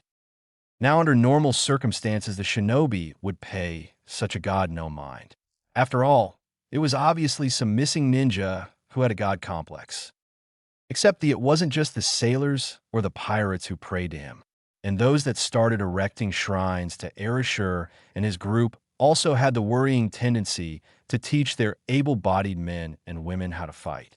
Those with bloodline limits on the run, particularly in water country, suddenly found shelter among these villages so long as they helped to train the other civilians how to fight and help to bolster their defenses. One civilian who could fight moderately well wasn't a threat. Entire villages who could handle bandits on their own without hiring shinobi and were learning the very things that made shinobi a step above their less trained counterparts was far more worrying. It meant an entire village full of enemies.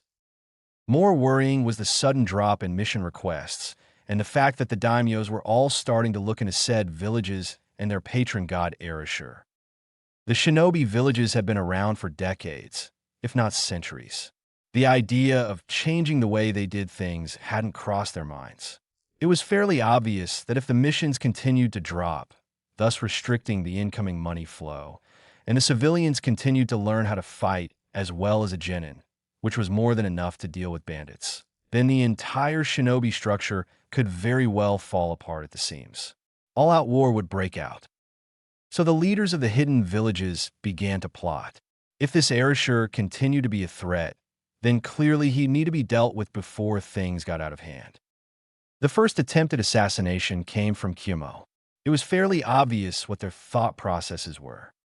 They'd kill Naruto and steal the hammer, because every time he summoned a massive storm, he always did it with Mjolnir. It wasn't out of laziness or because of the hammer's power, but because he found it easier to channel his magic through it. He could summon storms without the hammer, but it generally formed much quick using it. And to build the reputation of the Asgard among people who had never heard of them, they needed speed over control.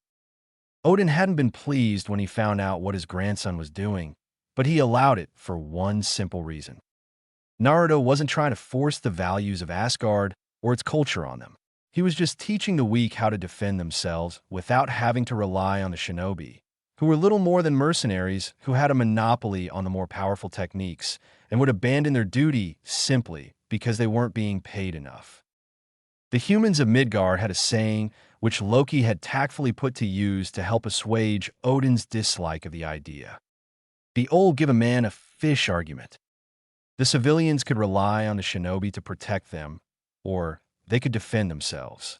The only thing Naruto was doing was giving them the much-needed instruction on how to protect themselves without having to worry about the fancy spells the shinobi used. Kushina killed the man without hesitation. He deserved it, trying to interrupt their dinner. But the end result was the same. The group was put on alert that the hidden villages weren't happy with them giving the civilians training to the point they no longer needed their protection. The next village they visited greeted them warmly, as was usual. However, it held something of interest, namely in the fact that one village over had been attacked, and it hadn't been by shinobi or bandit hands. Naturally, that got their attention, so Naruto and his mother went to investigate. Naruto whistled at the devastation. "Damn, if I didn't know any better, I'd say a shinobi did this," said Naruto, impressed. "Not shinobi. There's no lingering scent of chakra in the air," said Kurama. While in the shinobi countries, he generally preferred to sleep. When it really came down to it, Kurama was a lazy fox. He sniffed some more. "I have no idea what this is." Which means it's not from the elemental countries, since in the end, everything boils down to chakra here, said Naruto. Kurama jumped back into Seal when he smelled humans he didn't recognize. A few moments later, the loud mouth, the pink-haired harpy, and someone Naruto vaguely recognized as Shikamaru bolted through the underbrush, trying to catch a smaller form. It took him a few seconds to recognize a ferret. The ferret promptly ran up and onto Naruto's shoulder. "Hey, it's you. You're that asshole that took out Kakashi in Moon Country." "Shut up, Kiba. It's not my fault Kakashi couldn't handle a little mental trauma," shouted Naruto. "Hey, how do you know my name? We never even talked to you in Moon," said Kiba, surprised. Naruto rolled his eyes. Kiba Inuzuka, son of Tsume the clan head and second in line to become the head of the Inuzuka clan. Shikamaru Nara, lazy genius who loves to cloud watch and the heir of the Nara clan. Your best friend is the heir to the Akimichi clan and goes on a rampage whenever someone is stupid enough to call him fat to his face, but is in reality a gentle giant. Haruno Sakura, you graduated at the top spot for the Kunoichi, despite the fact your combat skills were a total joke and you hung off the every word of the last Uchiha. You broke off your friendship with the heir of the Yamanaka clan, Ino, because you consider yourselves rivals for the affection of Sasuke-kun, though you were still the duo heads of the Uchiha fan club back in the academy, said Naruto. The shinobi went on the defensive rather quick. How the hell do you know that about us?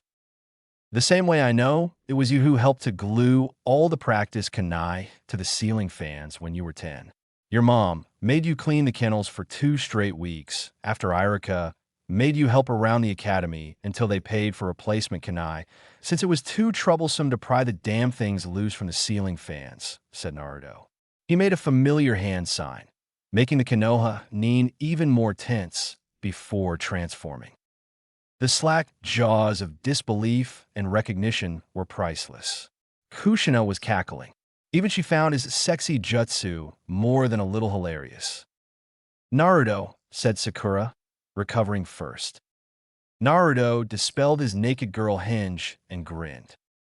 Joe, long time no see. The last time I had red hair because I knew it would be easier to sneak around, said Naruto smugly, his hand behind his head grinning.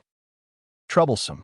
You're the reason our village's reputation has been going down the drain, aren't you? Said Shikamaru, as things fell into place. Damn straight.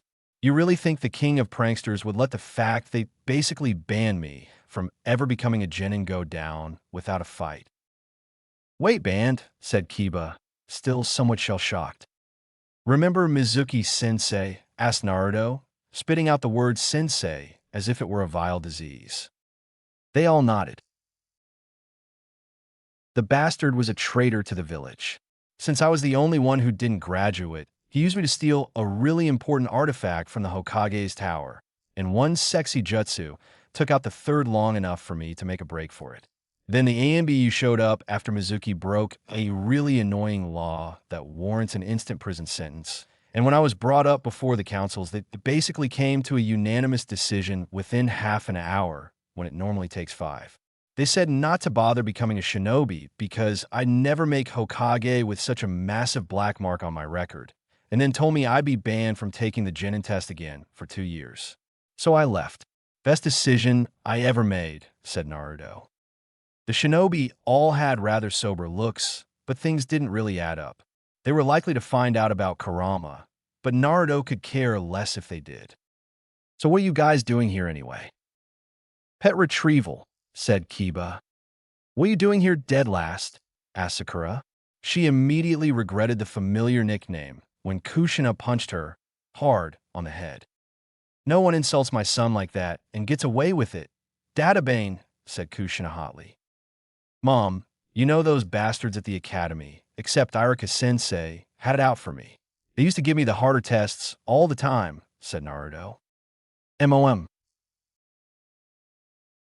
Oh yeah, I forgot I was an orphan growing up. Meet my mother, the head of the Uzumaki clan, Kushina Uzumaki. And before you ask the obvious question, the answer is time displacement. Happens more often than you'd think, said Naruto dismissively. He turned to his mother with a serious expression. So if this damage wasn't caused by chakra, do you think we should investigate? Definitely. I've never heard of anyone coming from beyond the sea, so it would be worth checking out, said Kushina. Whoa, whoa, whoa. Who said you should be checking out anything? You're just civilians, said Kiba. Kushina shot him an annoyed look. You know I happen to know your mother, little Inuzuka. Some has far more bite, and she can back up her bark. You're still a puppy, and I outrank your sorry ass, said Kushina. I'm a chunin. Kushina looked at her son. You still have that bingo book I gave you when you won that bet. Naruto reached into his bag, pulled out a scroll, and applied a little chakra. He unsealed a bingo book and handed it to his mother. Shikamaru verified it was real, if a few decades out of date. Page 69, said Naruto helpfully. The genius turned it to the appropriate page, and Kiba choked. You're a jounin? Let's just say, for sanity's sake, I was dismissed from active service after I got pregnant, said Kushina cheerfully. Minato had approved the application for her to take a leave of absence from the active duty roster, and she would have to fill out the paperwork to return to the ranks of the Konoha forces, which she had zero intention of doing. Anyway, we're going to look around to find out what did this. You kids have fun playing at being heroes, despite the fact that the job description basically turns you into heartless murderers who wouldn't help a village being tormented by tyrants, said Naruto with a straight face. Hearing his former friends and one-time crush sputter, he grinned wickedly at them. "How could you say something like that?" shouted Sakura, her fist raised to hit him. One look from his mother quelled her rage. "I take it you never heard of Wave Country then," said Naruto, dryly. Kiba and Sakura winced. "So your team was the one that got hired to escort Tazuna to Wave, only to back out the last minute, thus leaving him to the tender mercies of Gato. That one's came back twice as strong now. He misranked the mission. Our sensei refused to continue since we would only get killed if we had," said Kiba, though Naruto could tell it had left a nasty taste in his mouth saying that. "Do you know the consequences of abandoning a mission from a new client like Tazuna?" asked Naruto quietly.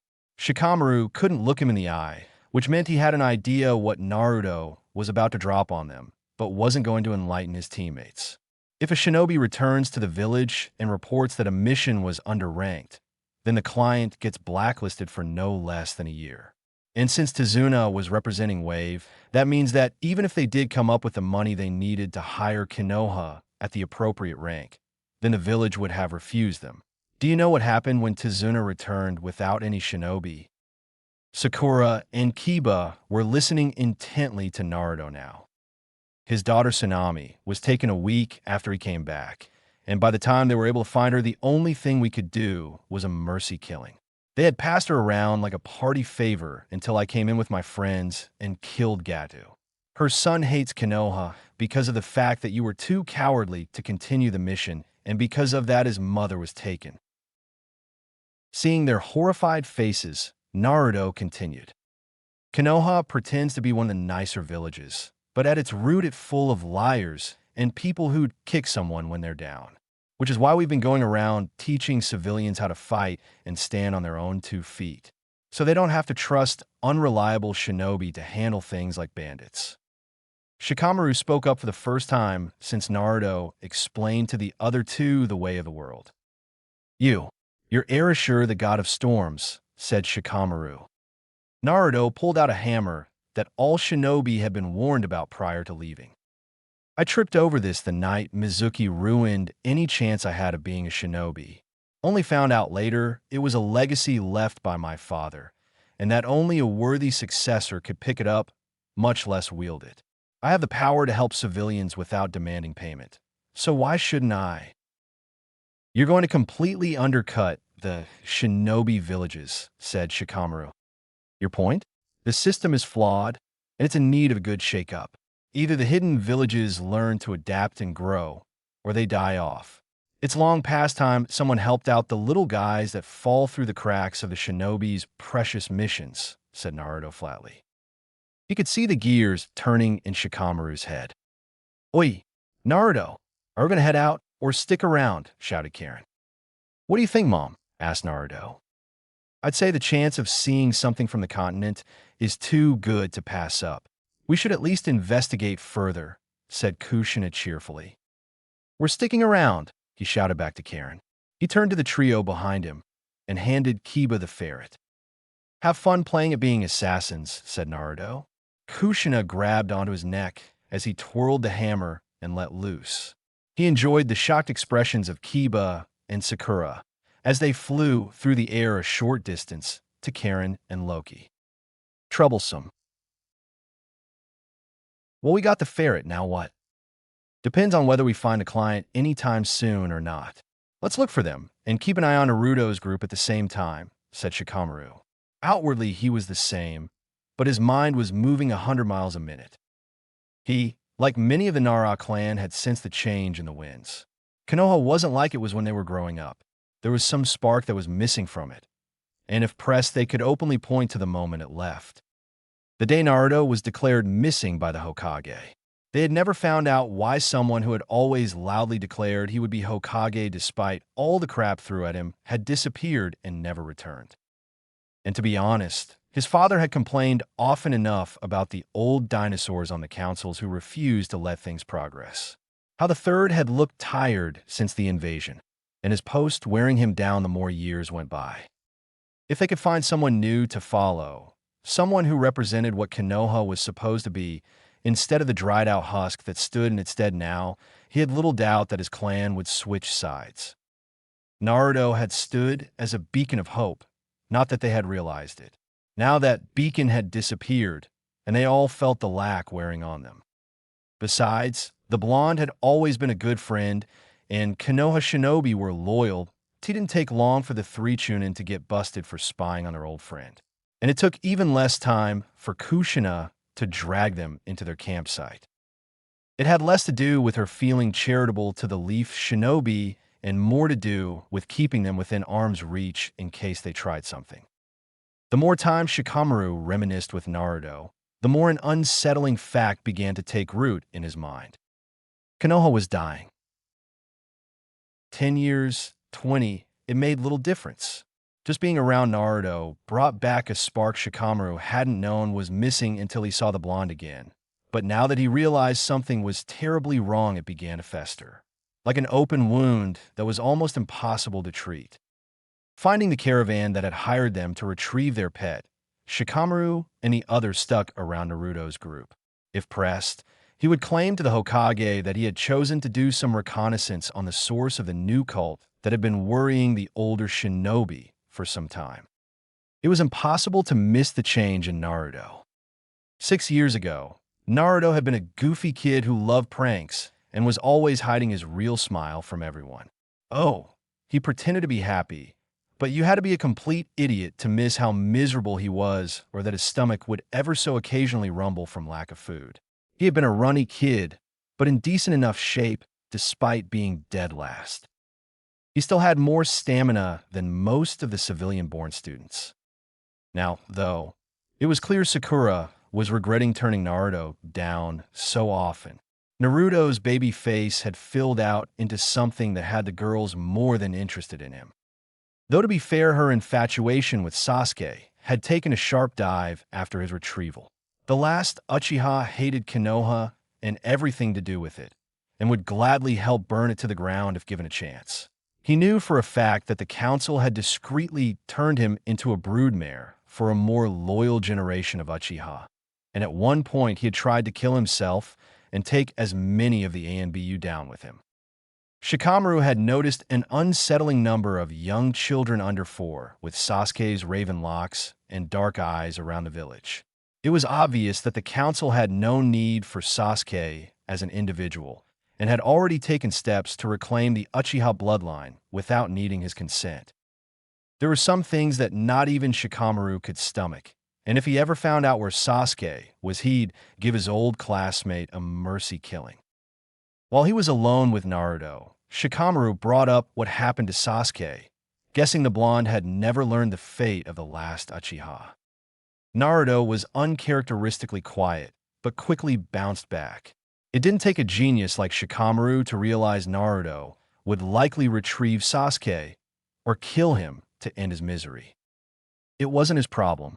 Something was inherently wrong with Konoha, and something had to change. Kiba couldn't believe the change in his old pranking buddy. Yeah, he had noticed when Naruto went missing, but hadn't thought much about it. He was too busy being a genin. The last time he was around Naruto, he had smelled like a fox. Now he had the distinct scent of an alpha and the crisp smell of lightning. The only person he had ever heard of with that combination of scents was the 4th Hokage, and that was from his mother getting a good whiff of his scent before he found out her abilities during the Third War. Naruto had filled out from the runt of the litter he had been to the leader of a pack. But it was more than that.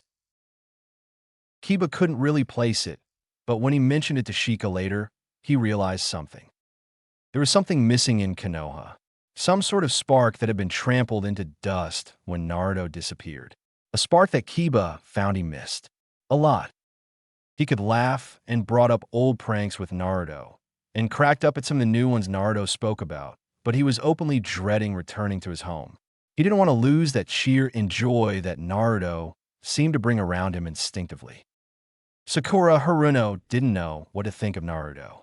For the longest time, she had dismissed him out of hand, except as an annoyance. Then he left, and suddenly there was a void in her life she hadn't realized until she saw him again. Her obsession with Sasuke lasted only until he left the village and was dragged, literally kicking and screaming back. The way he had treated her upon leaving had destroyed her infatuation with him. Without Naruto around begging her for dates, she suddenly found a lack of people even willing to give her a shot. Something she found increasingly unpleasant the older she became, when boys started to look quite a bit more interesting. The shinobi men looked at her and saw a little girl playing ninja. She was great at repeating the textbook by rote, but her skills were openly lacking, to the point where she'd be lucky to get a date from her co-workers. The civilian men looked at her and saw a kunoichi, someone they thought was pretty enough, but not worth the trouble of dating. It didn't help that her temper still got the better of her, or that she could destroy boulders with her fists. Sakura found out the hard way once she reached Chunin that no one was willing to consider her dating material, and had been forced to look into alternative options. Ino had it easy. She was a kunoichi from a respected clan, and the heiress to boot. She could find a partner for the night and not have to worry about dating. The worst part was that now that she had found Naruto again, she quickly realized that she hadn't been the only one to grow up. He had grown up and filled out more than she had. And the thing that hurt most was that while he did regard her with some fondness, he didn't look at her or greet her with the Sakura-chan that she had come to miss. Instead, all he saw was an old friend, one he remembered with some fondness, but had little to no interest in as a woman. It hurt. It hurt a lot. And as if to grind salt into an open wound, Sakura found that there was an energy in her that she had never noticed was lacking until she saw Naruto. Like he could bring out the best of people without even realizing it. She wanted to cling to that light around him desperately, but she couldn't because she was a kunoichi, and he had more or less left Konoha behind in the dust. She found herself clutching to a tiny carved hammer that had been going around the civilians for a while now. Erashur, the god of storms and protector of the innocent. Who would have ever thought Naruto, of all people, would become so well known without being a shinobi? She held the hammer tightly, hoping that some of Naruto's infectious personality would stick when they were forced to part ways. It was hard to believe how time flew. Naruto could remember like it was yesterday what an idiot he had been growing up. Being around familiar faces brought some of his goofy personality back, but he had been through too much in too short a time for him to do more than reminisce. He had a family, parents, and a place where he belonged, and as much as he missed old friends, he wouldn't trade that for anything. The weight of Mjolnir reminded him that as much as he missed the old times, he had a place to call home and people who loved him. More than that, he had a purpose in life. So no, he'd leave the past in the past. Hearing about what happened to the arrogant prick known as Sasuke, however, added yet another reason why he refused to go back to Konoha. Shikamaru had likely known what Naruto would do if he found out about Sasuke, and didn't care. Naruto had run into Itachi and Kisame, but the two had left in a hurry when he started throwing lightning bolts thick enough to fry them, if even one hit around like it was nothing. But not before Itachi left a note in his pocket telling him where to find him. Somehow he had a feeling there was more to the story of what happened with the Uchiha than they were told. It would be interesting to see how the Hidden Rain village, who might likely welcome Arashi's group, would react to the son of Thor. Namely, the fact he could dispel the permanent rainstorm around their village long enough for them to actually get some damn sunshine for once. Naruto and Shikamaru split off from the main group, mostly to do some recon and find out who had attacked the small village earlier. He agreed that it was worth looking into, at least for a few hours. Shikamaru was stunned at the change in the way Naruto fought when they were suddenly ambushed. For one thing, Naruto didn't use to have a battle cry, which he proudly, and rather loudly for Shikamaru's poor hearing, declared before diving into the fray with absolute abandon. For Asgard and the All-Father, Naruto wielded his hammer like an extension of himself, and the strange soldiers that ambushed them didn't stand a chance against his enhanced strength. Naruto had long since passed the minimal requirement to join the ranks of the Aesir, and with it came an enhanced strength and an extended lifespan that only increased his absurd healing rate from being a mainline Uzumaki. The tin soldiers crumpled under his weapon as he laughed with pleasure at a decent fight. Shikamaru was having trouble killing even one of these things, yet Naruto was destroying them with ease. It made him shake his head at the stupidity of the Konoha councils that they kicked out someone like Naruto so easily. Suddenly, there was a lack of anything to fight, and Naruto took time to wipe the minuscule amount of sweat he had from fighting. There was so little it was a wonder he even bothered. "Ah, that was a decent spar. Too bad there weren't more of them," he said loudly, grinning like an idiot. Or a battle-crazed nut. Konoha was full of such people, so it wasn't hard to tell Naruto was one too. Still, it was fun being around Naruto. Unseen by either boy was a blonde figure with red eyes, watching them like hawks. He made note of the other blonde in orange with a hammer, but dismissed the boy with a headband as inconsequential. He could barely handle one opponent, much less the 10 that the blonde had taken out. Then the blonde looked right at where he was standing and, hidden by the way he was positioned, smirked at him. It was an odd feeling, but he had the distinct sensation that the blonde knew they were being spied upon and didn't care. And that terrified him, that the man was so confident in his abilities that he dismissed a spy outright, even going so far as to smirk in his direction. Clearly he bore watching. Naruto and Shikamaru returned to the caravan, where they found the odd sight of Kushina teaching some of the women how to perform basic hand-to-hand attacks. It was odd because of the looks Sakura and Kiba were giving her. "What's going on?" asked Shikamaru. "She's teaching them clan taijutsu," said Kiba, as if that explained their expressions. Shikamaru's expression almost mirrored theirs. "Why?" "There's a few reasons.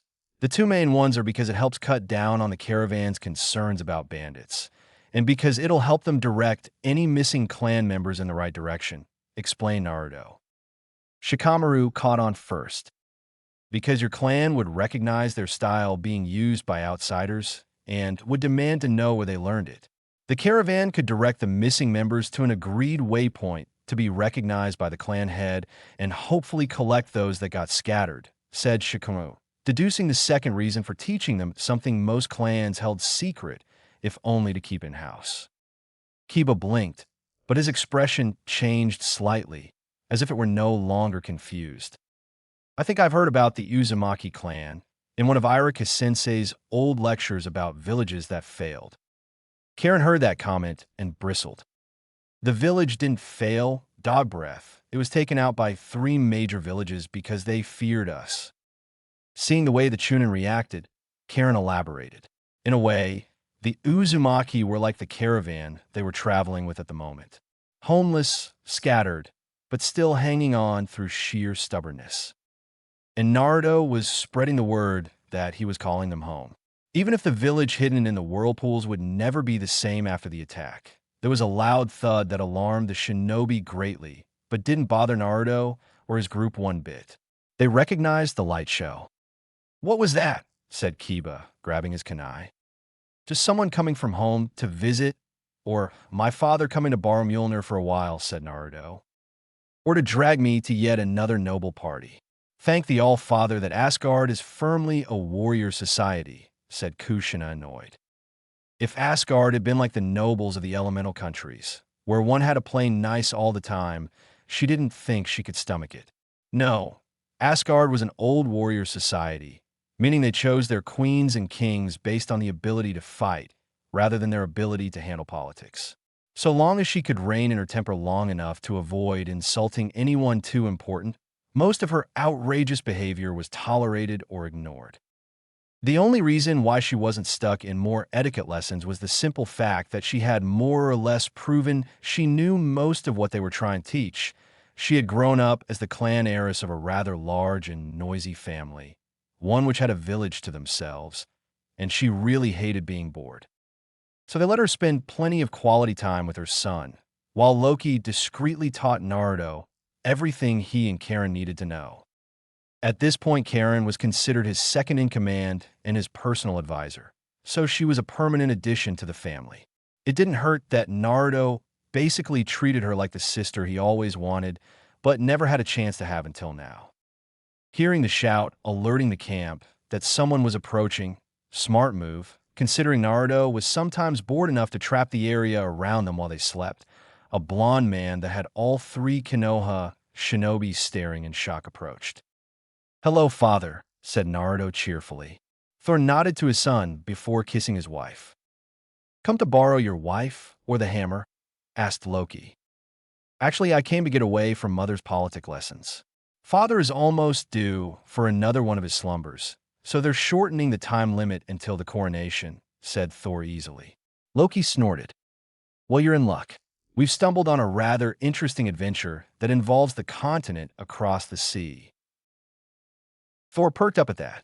He had only ever seen the elemental nations. "No way.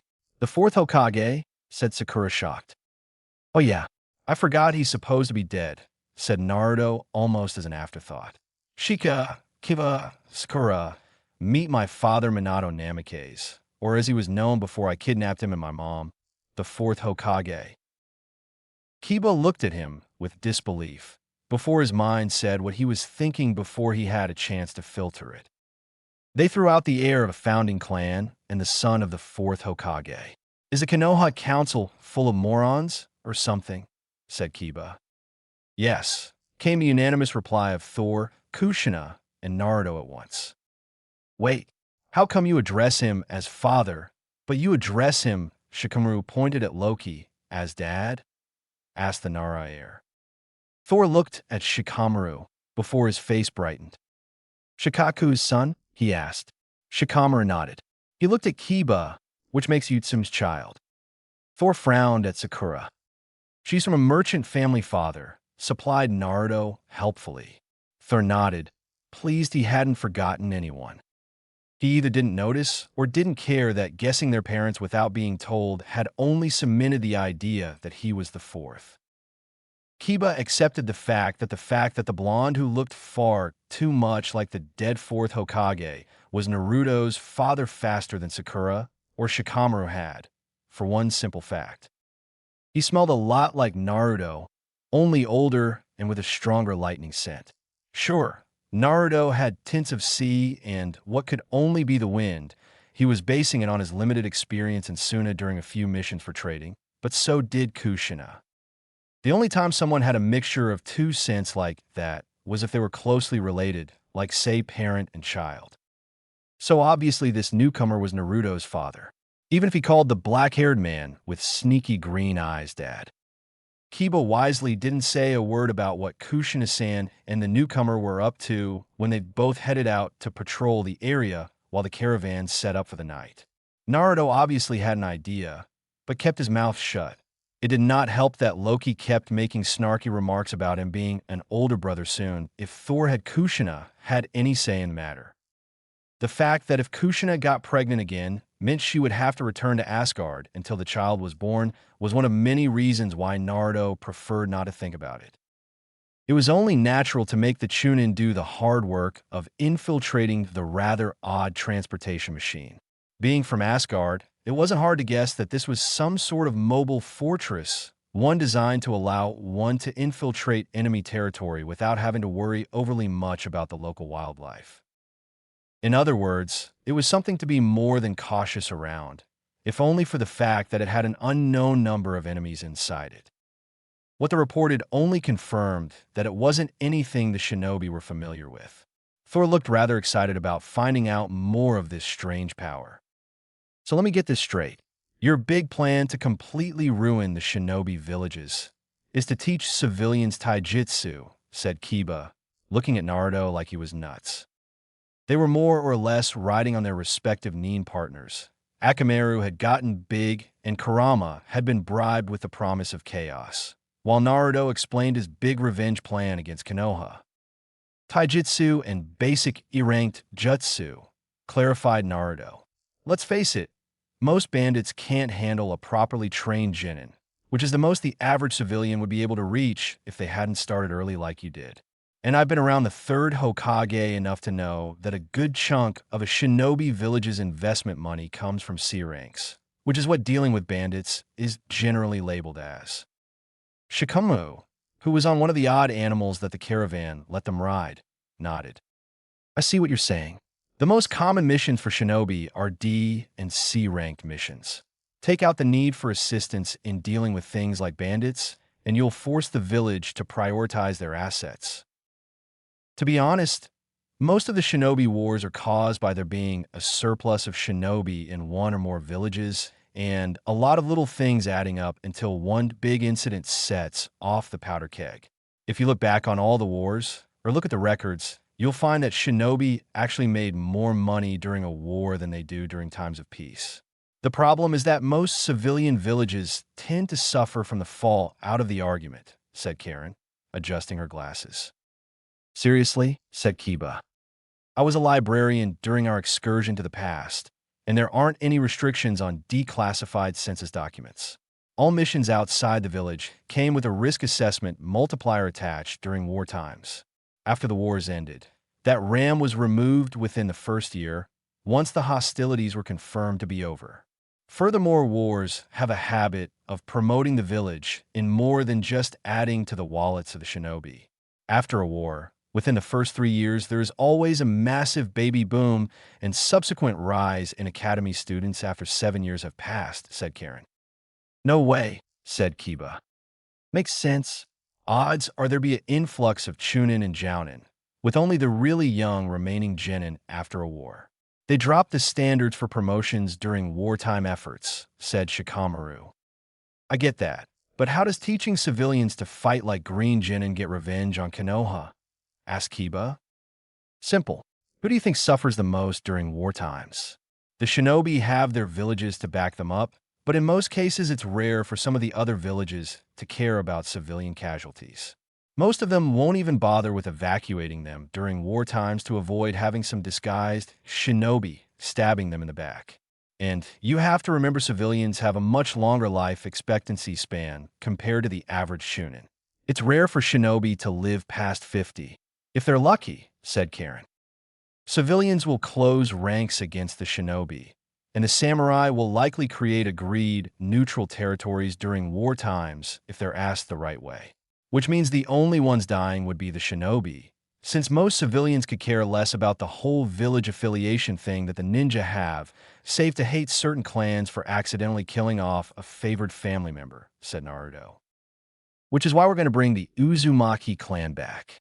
Originally, we were going to just remove them to Asgard, but then Naruto had the idea of teaching civilians how they could fight back and keep the shinobi wars away from them. Kiba looked confused. Uzumaki are seal masters for the most part. Who better to go around adding defensive seals around civilian territories to keep shinobi out and less allowed in? They help keep the three factions separate during times of war, and also act as the voice of their patron gods, said Naruto. Enforcers.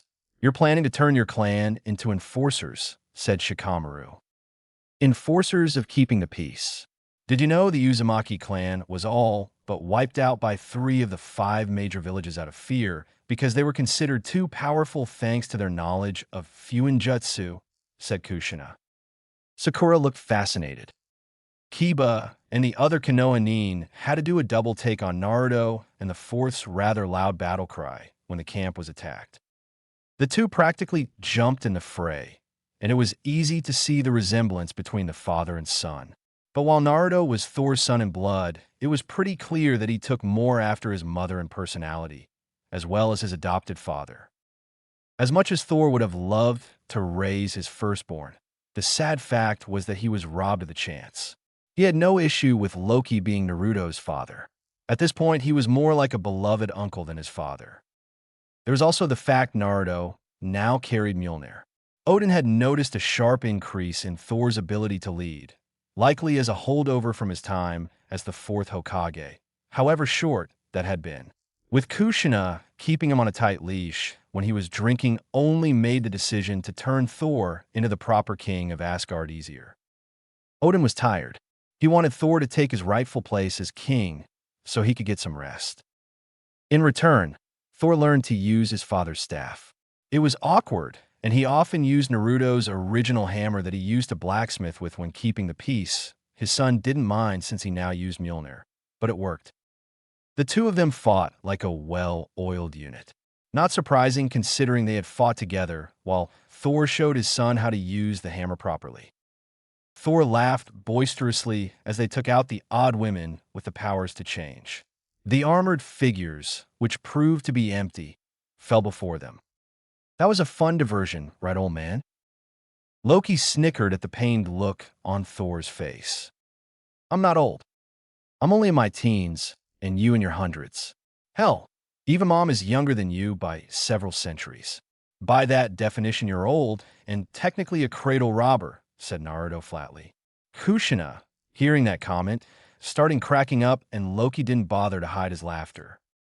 Why did you have to take after Loki so much? Said Thor, face palming. You can blame the third Hokage. He didn't exactly discourage me from pranking, said Naruto cheerfully. Oh, believe me, he'll be ruining the day I take him to task for his failures. And what was with that swing? You failed to take their heads off cleanly, said Thor. I've already fought these guys. I was more worried about those weird women than I am about them. Even Marauders put up a better fight, said Naruto. True, they did put up a rather unsatisfying fight, agreed Thor. 1 week later, Shikamaru felt like he had gone through the ringer. In between running into Naruto again, having to deal with people from the continent, there was something about helping out the emaciated teens get back on their feet and establishing a proper village, and finding out the fourth Hokage and his secret wife were in fact alive. Naruto kept insisting on the term time display, saying that the seal in question had been dismantled. This simple pet retrieval had been a total headache. But it was nothing compared to the after-mission report. The second the Hokage found out they had a run-in with Naruto, they ended up having to spend 12 hours repeating everything that happened, and then go in for a psyche evaluation when they mentioned seeing the fourth and his wife. Apparently, the fact he had a wife was kept very secret at the time, at least until he had a few kids to pass on his bloodline.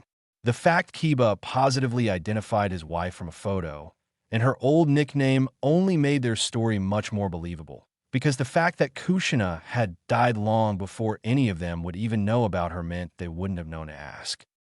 Generally, people didn't talk about already dead shinobi. Oh, they might visit the memorial stone like Kakashi did, but that was about it. Shinobi lived fast and died quickly, often in less than pleasant circumstances. And when he got home, he then had to endure yet another interrogation from his family. This was not his month. Kiba was not having a good day. Sure, it was nice to catch up with Naruto again, but the headaches they got when they came home almost wasn't worth it. And that was before his mom had him doing a comparison test with a pair of old shirts she had locked in scent containment boxes. Akamaru helped confirm the scents, which only set off his clan. Apparently, the shirts had belonged to the fourth Hokage and his wife. Some called a full meeting of the clan, at least all those within the village. Kiba confirmed the scent. The fourth is alive, as is his wife. How is this possible? We all saw the bodies. Their death was confirmed. Some looked to Kiba, who pushed down his nervousness and repeated what Naruto told him. He said there was a seal in the remains of Whirlpool, one that could displace someone in time. He faked the remains and kidnapped the Hokage and his wife. And thanks to the fox, no one looked too closely at the remains. There were plenty of murmurs from the clan. The Uzumaki clan was known for its seals, some of which were beyond the imagination. If they had a seal that could travel time and not just distance, then it would make sense that they would become seal masters. Makes sense that the fourth son would do the impossible, chuckled some. Wait, Naruto really is the fourth Hokage's son, said Kiba, in disbelief. Then why did the council all but kick him out of the shinobi program because of a traitor in the academy? Explain, barked Some. Naruto said he was tricked by Mizuki into getting the Forbidden Scroll, and that when he was caught, the council banned him from trying for Genin for 2 years and all but told him he'd never make Jounin, much less Hokage. It's why he left. He figured he'd never be Hokage, so why stick around? Some looked pissed, as did most of the clan. She hated the council, but they were stuck with it anyway. The civilians had far too much say in the village, And none of the shinobi clans enjoyed the fact that they pretended they were better than shinobi because they had more money.